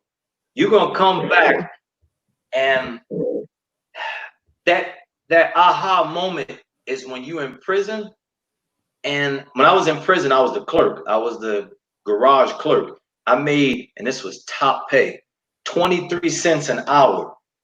And dudes was jealous of 23 cents an hour. Wow. When I left, I was making $5.25, $5.25 a month. That's the biggest question. Do you want to make $5.25 a month? And if you gotta go to the doctor, which is really a PA, if you got $5.25 on your books, 2 of it goes towards a copay. $5.25 minus $2 is $3.25. Do you want to do this? You got to answer that question. Right. If you want to live like that, to be told when to get up, sit down, when to take a shit, when to take a piss, how to hug your parents, and when your family members die and you can't be there and you got to grieve alone, hey, that's the biggest question you got to ask yourself. Is it worth it? Yeah, I heard that. I heard that. Like, I read that somewhere when it was like, you know, when you get locked up for selling drugs and everything like that, and you do 10 years, you would have been better off working at McDonald's that whole time, and you would have been in a better spot than you left off when you come back home. Absolutely, 100%. And you know, people glorify prisons. Did I have some moments? Of course, I had some moments, right? But I was in prison, man. Right. You know what I'm saying? Like, everything you do right now, you can't do. You can't get up and go to that refrigerator. You can't go hug your mom. You are in a place where you can cut the tension. I'm gonna tell you a quick story. This will really help the kids. My homeboy, when he first came in, he said he's 5'7", 130 pounds. Excuse my language. I'm not gonna curse. He said this dude said. Oh, we curse a lot. We curse a lot. Go ahead. Oh, Curse. no. I mean, come on. I mean, For last the week was story's sake. motherfucker day, so Yeah, I got you. motherfucker day. This dude said to another dude, I'm gonna fuck that motherfucker over there. My homeboy said, me, he said, me, I'm 5'7", 130 pounds. So he was forced to put himself in a situation. So you know what he did? He went and talked to his other homeboy. He got some steel. They wrapped it up with tape, both hands. He came out the fucking unit and said, yo, look, we're gonna go in that room. One person gonna come out. You ready to die today? So that's what you got to deal with. If you ain't ready for that, you ain't ready for the drug business. If you ain't ready to give your life away for 20 years, you don't ever need to touch drugs. You don't ever need to sell drugs, traffic drugs, count money, conspire, any of that. That's what it really comes down to. If you willing to give your life, and at that time I was that insane. If you willing to give your life and to be put anywhere our government, and I'm not hating on our government, but they can put, you are a number. My number was 309-57044. I will never forget that number. You are a number. You are a body to be counted, and so that they can get their budget for it. And this isn't bashing the BOP or any state correctional facility. And believe me, it is not about rehabilitation. It is about safety of them, you not escaping, then the safety of the prisoners, right? And your room, okay, bust this. When you first come in, you go to a cell, right? This was my experience. You go to a cell, it's for 2 people. You got 5 human beings and 1 rat. So when you first come in, you the 3rd person, you on the floor. In the middle of the night is a 4th person. Then when you go take a piss, you ain't even hear him. You taking a piss and a dude head or his feet is a foot away from the commode. And because they slide the trays with the food underneath the table, the rats come at the edge of the door to eat the food. So that's what they want. Wait. Rats? Hey, mice, rats is what every prison isn't like that. I'm just telling you my experience. But that's the story we want to kind of share. And we want to also share the story of redemption that after you leave or while you're in, you got to make a conscious decision on what do you want to do when you get out. You can't wait till you get out to say, I'm gonna wait then. It's like running a marathon. You got to enter it. You got to get in shape. You might have to have a qualifying marathon to even be able to make it in. So you got to prepare there. And that's what our next transition is, you know, to take these talents, take this experience and share it with other people. That's what's up. Wow, man. Yeah, man. Rats. Damn rat. Rats. She Yo, still saw Sean, Asian. Like, Yeah. up? Let me tell you. Yo, Sean. Hold on, P. Go ahead. Go ahead, Jay. go ahead. Okay, this Go ahead, real Jay. quick. So in this one prison, everybody's in pink and orange. And the reason you in pink and orange is because you get a white shirt and an orange jumpsuit. Everything is washed together. So everybody just basically has on pink. You know what I'm saying? Like, it's what it is. And at another place, Oklahoma City Transfer Center, you never touch free ground. The plane, the gate is the prison. And when you get there, they giving you somebody else's drawers. They say they wash them and bleach and all the rest of that stuff. Yeah.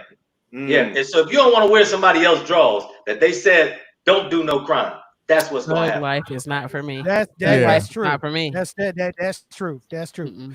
Yo, Sean. What's up? Now, of course, the film is based on Jabari's autobiography of the same name. Okay, and I know adopting it to another medium, that shit ain't easy. All right, what pitfalls and difficulties did you experience, my man, in the process? There was really no pitfalls. The difficulty was cutting the story down. You know, we had enough. Okay. We had enough footage. We could have did a whole docu-series, like for real. Part 2? Are we doing a part 2? There's no parts. Know what I know there now. are always parts. Yeah, knowing what I know now, if I knew it then, we would have did a series because there was so much other stuff that we didn't use. So like the biggest difficulty was cutting it down. So I remember the first edit of the film was 3.5 hours long. Wow. That's that Zack Snyder's And cut. That's that I'm Zack like, I Snyder's gotta cut. cut. I'm like, I have to cut half of this. So Right. that was the hardest part, like what to cut, what to keep, and then once you have it, how does it flow? And I'm not an editor. I'm a writer, director, producer. So what I did was I was in charge of listening to the hours of film that we had, all the interviews, listening to all of them 101 times, time stamping it, trying to get a flow to give to the editors to cut. And then once I had to cut off another hour and a half of it, I had to start the process all over again. So that was the most difficult part, was trying to figure out what to keep. And still keep the story cohesive, right? Yeah. Yeah, Yeah. that makes sense. We're gonna get that Zack Snyder's cut. That's what we want. We want Yeah, that. that was rough. Just send us all the footage. Yeah, we Just want take it that 3 right. hours. Yeah, Send we us want the that whole 3 thing. hours, yo. We want to see Zack it. Snyder's cut, man. We're on HBO Max, young. They, No, nigga, no. Straight to tape, Max. Straight to tape, Max. tape, Yeah, Max. exactly, Yeah. exactly. Jabari, If y'all want it, give me a price. Give me a number. You can get it. we don't have any money. Shit, you ain't said nothing. I got about $17. We don't have any. We don't get paid to do this. 35 We don't have any money. I'm independently wealthy. Evidently, he hasn't heard our sound effects. Yeah, we do our own sound effects. Meow, meow, meow, meow. That's my favorite sound. Now we down from the south. Now we all down about layaway. Now we can lay away. Right. We'll lay it down. Now we'll lay away. Put something on it. Put something on it. You know what I'm saying? We gonna Go ahead, Keith. Here to Christmas. Jabari, like, friendship is super important to me, and it was refreshing to see the friends that you met when you got to St. Louis and them tell their sides of the story. And I guess this question is for both of y'all.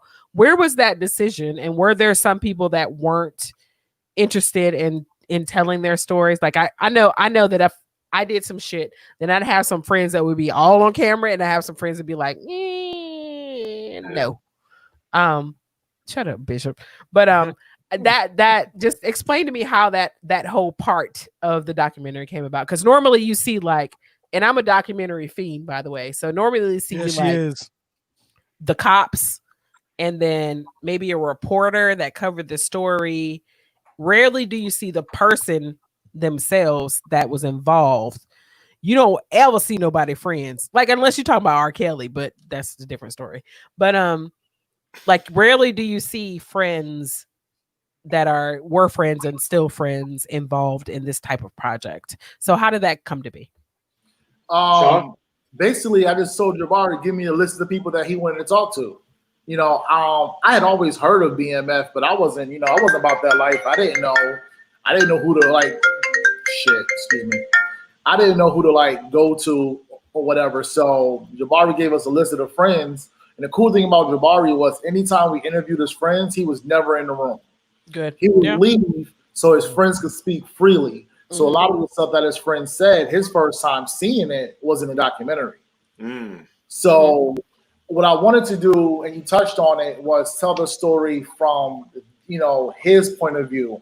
Every documentary that's out there is always told from the point of view of law enforcement and judges and shit like that, people that are trying to push this narrative. And, before Jabari, I had thought that all drug dealers was like the worst people ever in life, keep them under the jail, right? I didn't believe that people could actually turn their life around. But me and Jabari's friends showed me that, everybody's story is different. And he was genuinely a good guy. There was no malice.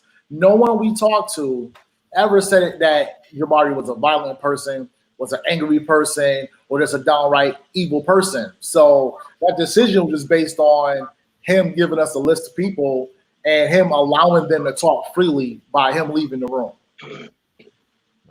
I think a lot of people get that messed up too, as far as drug dealers, in my experience, because I grew up in Philly, my experience with drug dealers and we know some shooters. Drug dealers and shooters are probably the most charismatic people that you'll run across.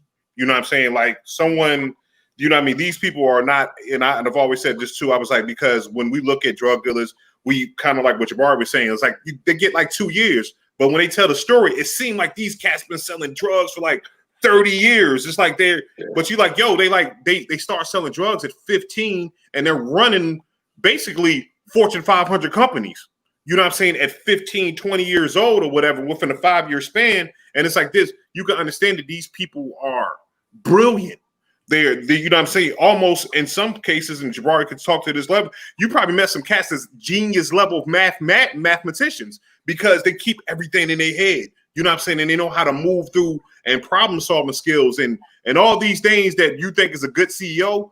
They grew up doing that at 15, 16, 17 years old. And then, unfortunately, they just was in the wrong business because that was the only opportunity afforded to them, you know, or they didn't think that the magnitude, they fell in love with the, and that goes in my next question.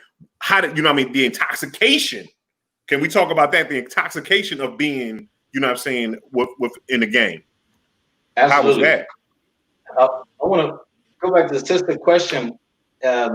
I was grateful to my friends that they were able to interview, one, that they took the time to, and that, like Sean said, some of the stuff I didn't know. Like when you're a drug dealer, you think about everybody, but you think about everybody that like you, and everybody isn't like you. They don't take that life risk that they don't risk their lives every day, or 20 years in prison, or 5 years, or 10 years. So I was grateful to my friends. And like Sean said, I didn't know some of the things that they said because you're so busy, you running 100 miles an hour when you're out there.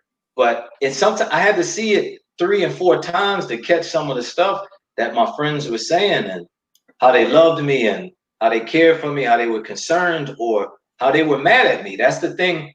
Because when you're doing it, you're always like, when people say they're mad at you, you're like, you mad at me? But like Andre Crawford said, he said, I was mad at you because I lost my friend.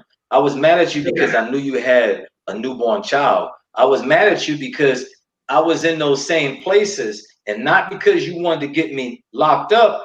But when they come and kick in, they take everybody.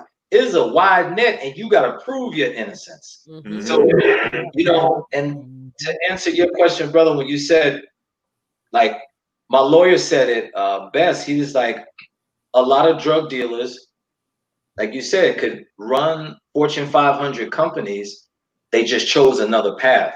And that's what we're saying today. When brothers and sisters and juveniles get out, they've got that opportunity to take that same energy. Instead of going right to illegal, they need to go left with legal.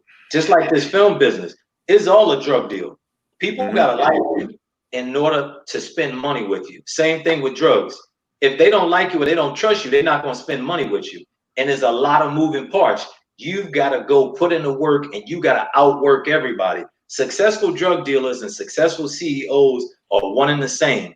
They had to outwork everybody. They had to be shrewd business women and men, and they had to understand people. When you selling drugs or you're a CEO, you got to know how to motivate. Everybody doesn't take the same motivation. You got supply, you got demand, you've got all of the people under you. Sometimes you got people above you. You got to know how to work all of these relationships and weave in a way to be profitable. You know, when stuff goes bad, you got to recreate yourself and make sure, like, if your supplier in China goes down and you're making plastic widgets, it's the same principle when your connect and the cartel goes down. Now you got to go get another connect. It's the same principle. And I think if a lot of us, and I say us as former drug dealers or people who were locked up, if we took that same energy and transferred that into whatever business, we would be super successful, you know? So I think that we really need to see that story, that look, you got it. If you did this, you can do this. If you went into that game and you were ruthless and all the rest of that, you take that same thing without the crime element and killing your competitors or whatever, you take that same energy and you put it in legitimate business. I think that's what it is. Google, you hear me? You need to hire drug dealers. Yeah. Most definitely. Maybe they I got a question for both. For pretty much. Look, I got a question for both Sean and There you go with that mobile. There it is. what That's Boost do Mobile. you Mobile, both of you boost There you consider go. that your story mobile. We can't Hey, hear Perry. you. B. You Su- gotta say it Perry. again, man. Perry, Important- start all over, Perry. Start all over. You're Perry. pixelating. did I get Yeah, you did. Yeah. Whatever. Yeah, you did. yo, can you hold on. Okay, I'm starting all over. Okay, fine. There you go. Fine. Okay. Put some more gas in your Jabari, computer. Sean, why is Jabari's Oh, shut up? Anyway. What was the question? Anyway, the question is, why is Jabari's story such an important story to tell? Spit it out, nigga. I think the story is important because it was honest. It was like I just spit it out, nigga. Hello? Go ahead, man. You Go good. ahead. Oh, You good, Sean. no, I was saying the story was important because Go ahead, man. Go. it was just honest take on everything that he's done. The biggest part of why it's so important is because he didn't glorify anything. He showed how you're a victim of your circumstance, even if it's 20 years later. When we first talked, he said, Webster's dictionary defines normal as basically what you do every day, right?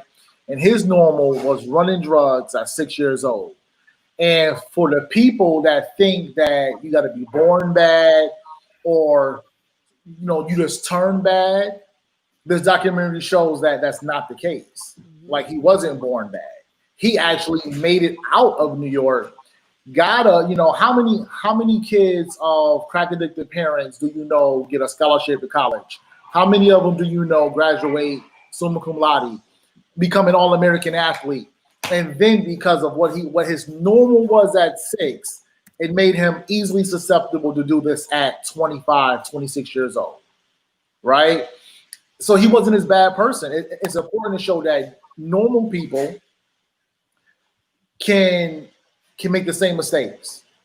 The other part that makes it so important is it shows that a person that went to jail, if afforded a second chance, will most likely take that second chance and do something with their life.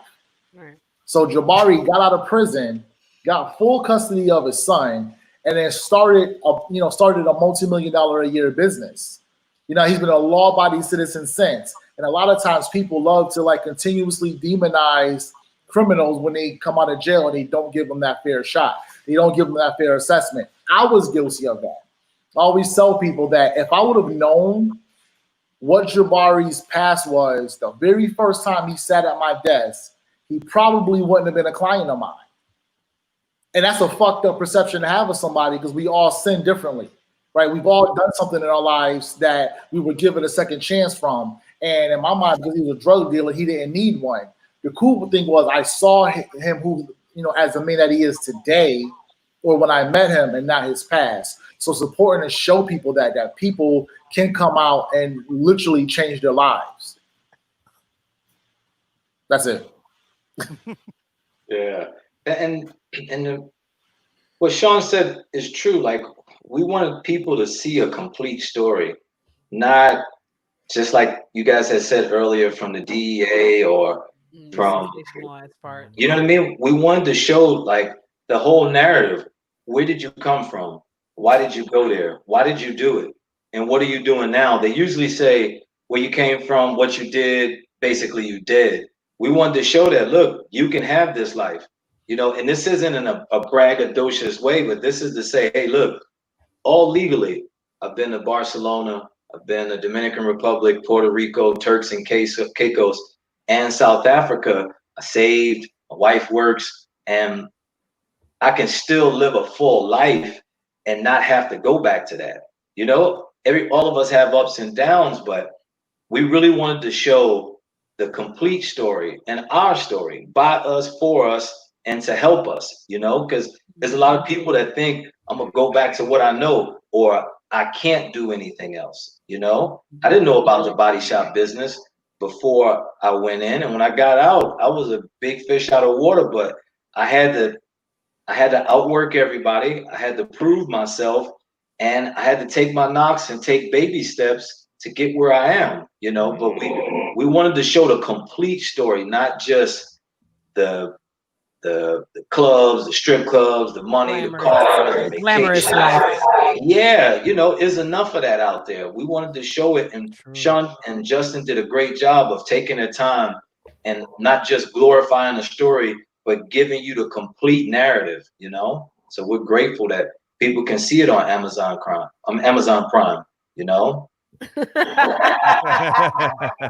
That was funny on so many levels. That was funny on so many levels. Yes, it was. Yes, it was. That was funny on so many levels. Gotcha. That was funny on so many levels. But look, ladies and gentlemen, Miles in the Life, the story of a BMF drug trafficker, is the feature documentary for blackdocs.com. Okay, July 30th to August the 6th.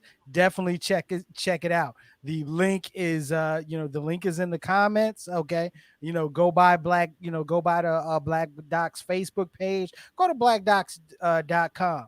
But ladies and gentlemen, thank you. I want to thank filmmaker Sean Mathis. I want to thank Jabari Hayes for coming through and blessing us with your presence on Straight to Tape. All right. Yeah. Whenever you're in North Carolina, I got you. I got you. Come North Carolina, I got you. Food, have a good time. Only if you promise. I'll feed you. Exactly. Thank you, Sean. Only if you promise to do the documentary for Straight to Tape. Yeah, cool. We need somebody to do our documentary. Yeah. Mm-hmm. Where do you plan all y'all? Say what? Yeah, Raleigh. Okay, I got Raleigh, Durham. Raleigh and Garner. I used to live in Garner. Oh wow! Everybody has all right. Word up. I mean, we ain't got to pay for no hotels. Good job. There you go. You got people here. You got people here. Nah, nigga. Don't try to get to people. I want the Hilton. Nah, nigga. You got somebody in Garner, nigga.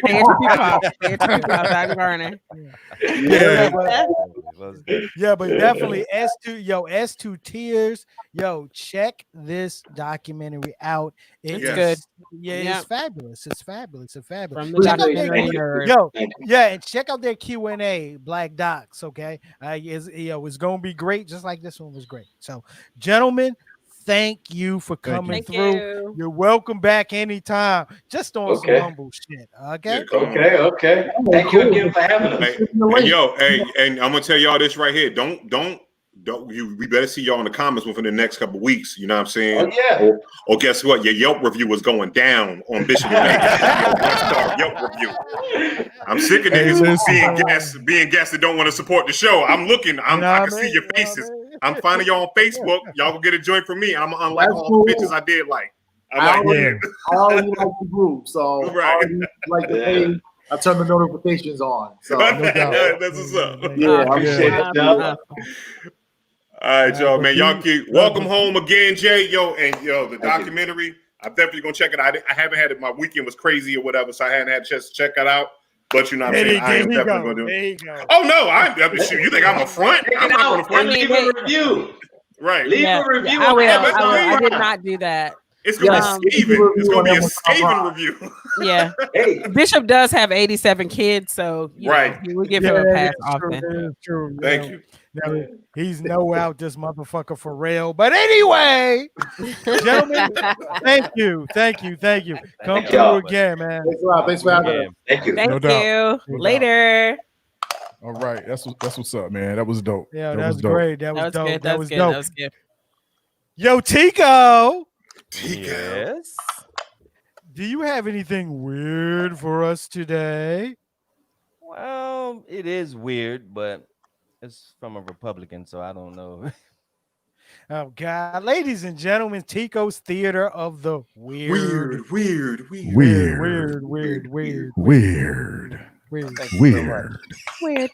Weird. Weird. Texas. Weird.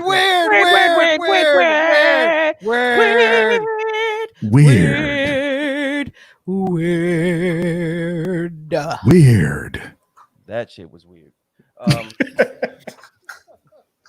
There was a Texas politician that on Twitter, he said that Twinner. yeah, What's Twinner. Twinner? He Twinner, said like that Twinner, ETs, okay. which is extraterrestrials, they need a religion.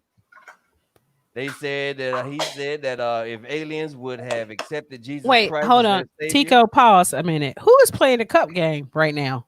I'm not certain. I don't know who's Mm. doing I hear it. Who is playing the cup game? I don't know. All right, I don't know. that. Go ahead. But anyway, he said that if aliens would have accepted Jesus Christ as their savior, if they wanted to visit heaven. So yeah, that's his whole thing. If aliens want to go visit heaven, that they need to take Jesus Christ as their savior in order to get there. Well, Okay, listen.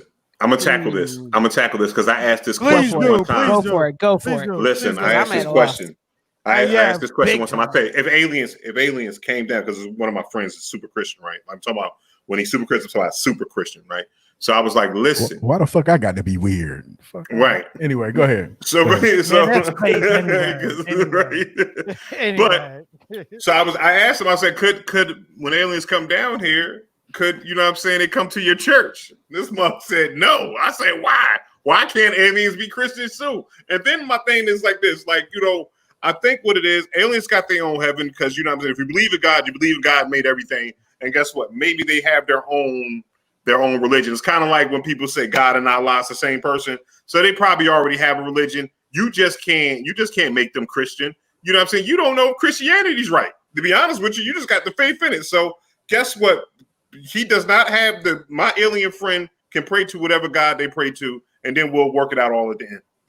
Answer me this, riddle me this. Why are we fucking be making up shit to stress over? Like, I don't understand. There's so much stress organic in life. Like, why do we make up things like this to fucking stress over? Because aliens are real. Like, because at some point they're gonna come down here. Yeah, I get it. But what does it matter? Like, at that point in life, like when you see the spaceships descending from the sky and shit, are you really going to think whether they're Christians or Muslims or atheists or agnostic or anarchist? Or no, you want to do that because you're going to bring a meal to the aliens. You want to know what their dietary religion is. You know what I'm saying? You don't want to give a Muslim alien no pork chops. Some other pork chops to an ET. They probably want people chops. They might want people chops. Assalamu alaikum. What is it? What's the episode? What's our favorite episode of Twilight Zone? What's the name of it? It's to feed the cookbook. Man. The cookbook, yeah, the feed man, right? So they're gonna eat us based on the Twilight Zone's the hypothesis. They're gonna eat us, so it really doesn't matter. Like I think for real, like we should make sure that they're good first as far as benevolent beings. You know what I'm saying? And then we'll do that, you know. But they probably got some other stuff that they probably eat on. You know what I'm saying? But if they were gonna eat us, they would have eaten us by now because we're fat.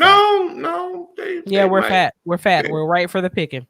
Key. But y'all don't know how. You know, I don't know, Key, about eating people because I see a couple of aliens that's getting coffee. They use Starbucks. You know what, Chico, go. No. Don't even. But wait, y'all haven't watched Hannibal. Y'all need to watch the series of Hannibal because he eats people on a regular and he makes them up in such wonderful dishes. He eats a lot of pork. He says he eats a lot of pork, but it's really people meat. Anyway, hey, look, you know what I'm saying? I was going.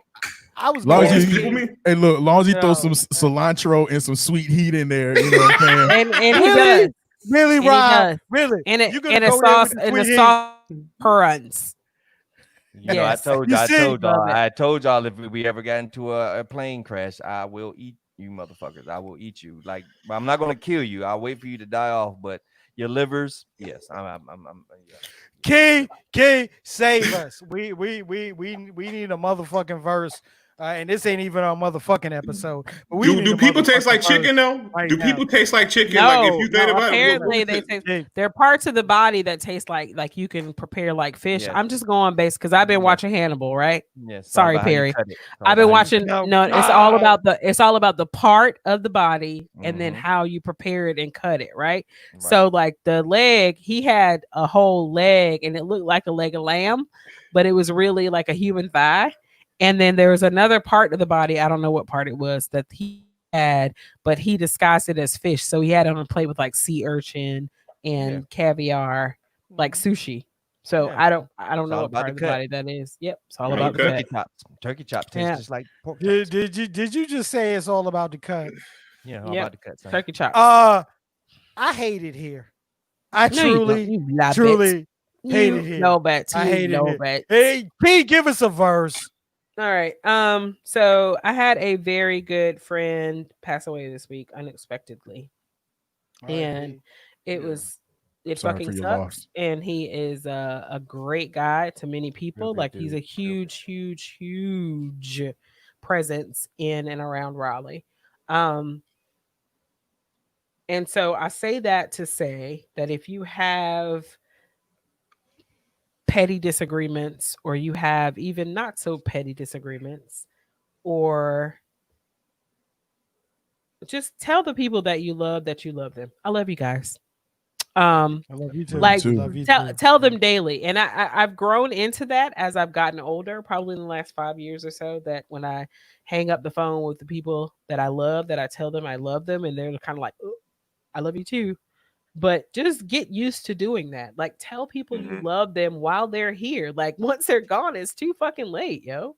It's too late. It's too late to reconcile your differences. It's too late to tell you love them. It's too late to do anything with them. And we can't really do much now, but it's too late to sit on the phone with them. You know, my best friend loves to talk on the phone and I hate to talk on the phone. And she calls me and she just sits on the phone. And I might start doing that a little more right now because or going into the future because people are leaving this earth and there's no fucking way, shape, form about it. There's no logic behind it.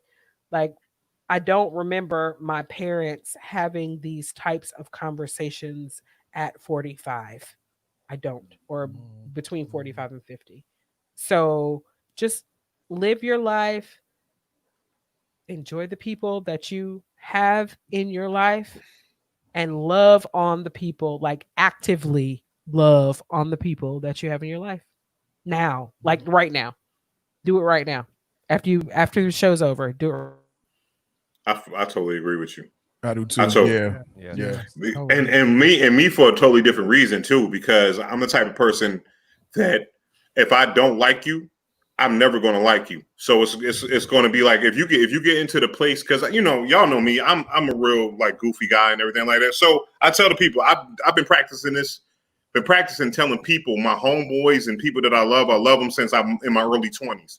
So you know what I'm saying, this has been about a 20-year span of me telling people I love them. And even people I'm angry with, if I love them, because then when I cut you off, you know what I'm saying? Gone. If I can look there, I can do this right here. I can celebrate your funeral. You know what I'm saying? That's where I'm at with it. It's like this. That's the hate needle, right? Right. I That's don't what it hate is. a lot of people in my life, but if I hate you, I fucking hate you. I hate I'm not you. dealing Like with I'm you. there. If you push me to the point where I have to hate you, you're in the hate bucket for real. It's like it's a lid on it. You know what I'm saying? Because I give people so many chances, and it's because of that. Because I had to on the other side, I need to tell everybody that I do love that. It don't matter. We had an argument, we had a fist fight. That don't. I look at your history as a person. You still have fist fights? Yeah, man, I still have fist fights in a minute. You know what I'm saying? Shoot, it get out of hand. Some fisticuffs gonna get thrown. You just turned 40. You shall see. And what I'm saying is right here. And I know right now, I felt my grown man strength grow up. You know how you get that grown man strength? It plugged in. So I got one more knocked out in me. You know what I'm saying? I grab the shit out of somebody. Like, says, you say what? And them grown men will slap the shit out of you too.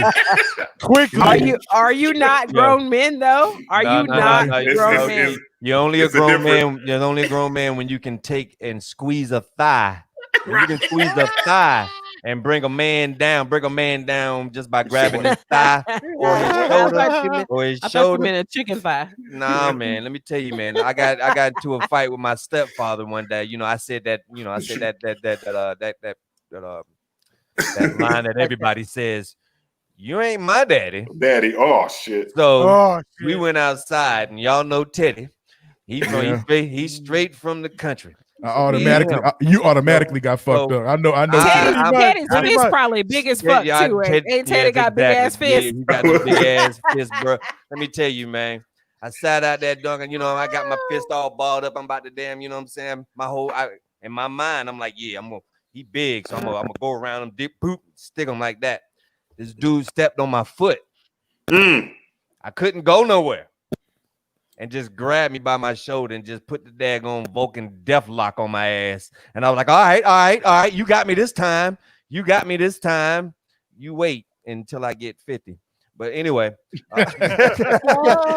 What, to your fist grow?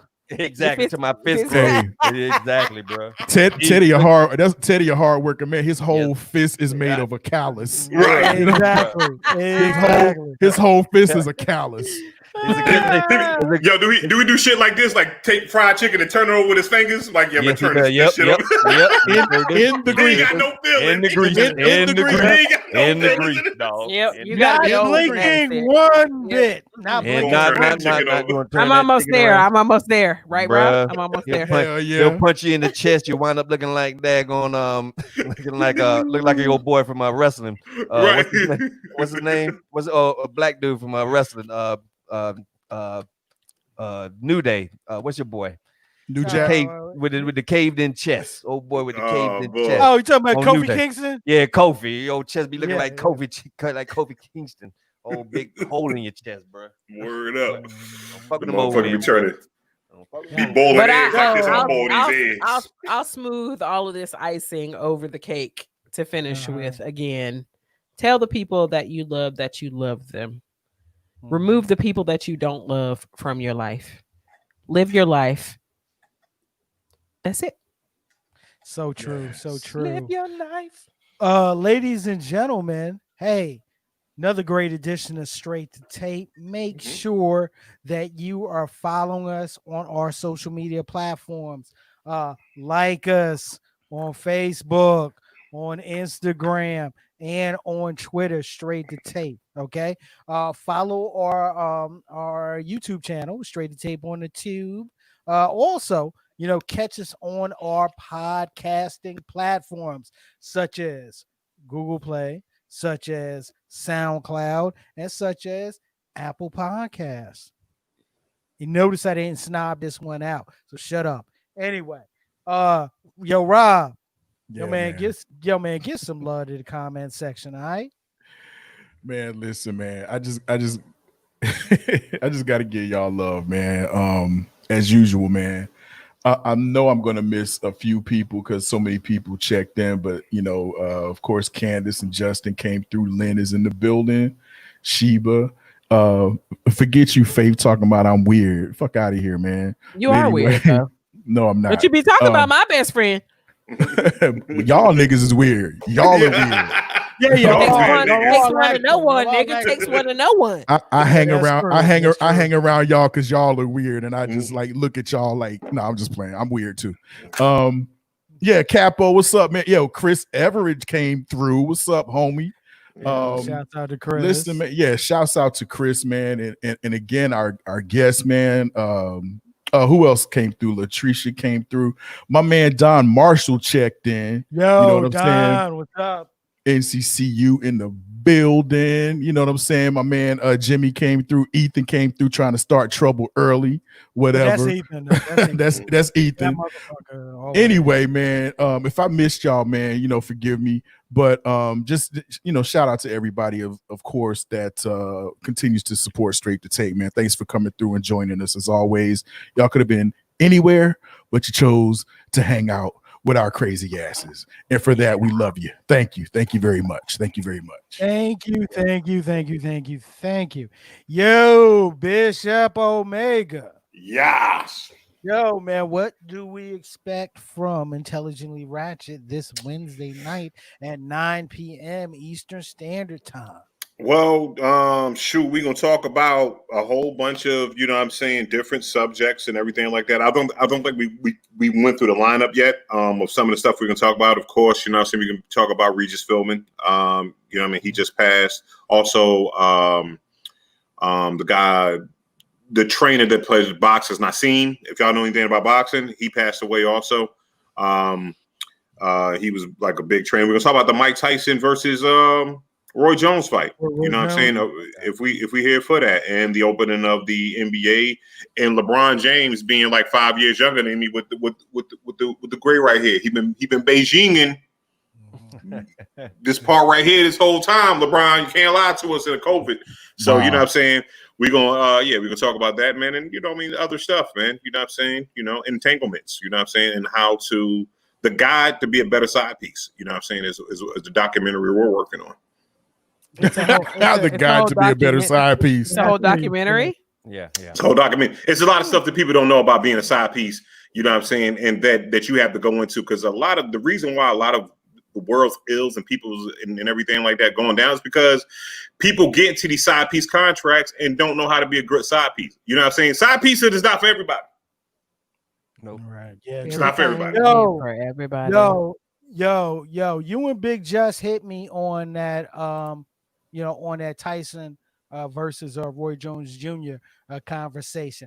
I might have some words. Yeah, I might add some words for y'all, and okay. I'd be happy to join. Happy to join y'all for a couple of minutes.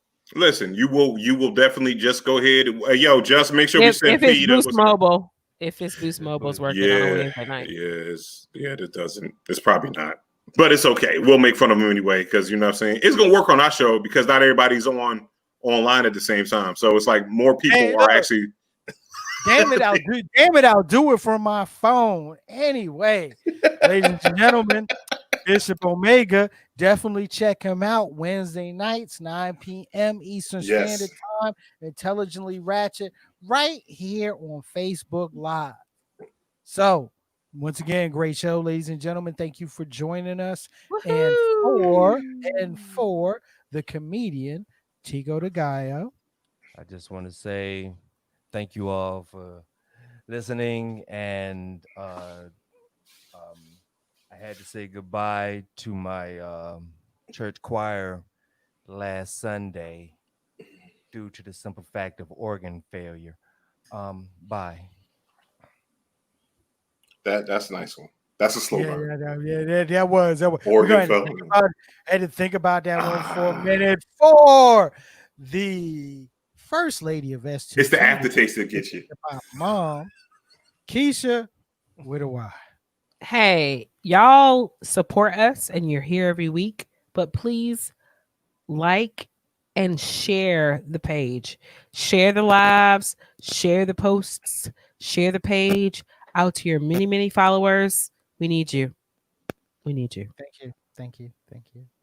And our social media assassin, number one, Rob Maximus.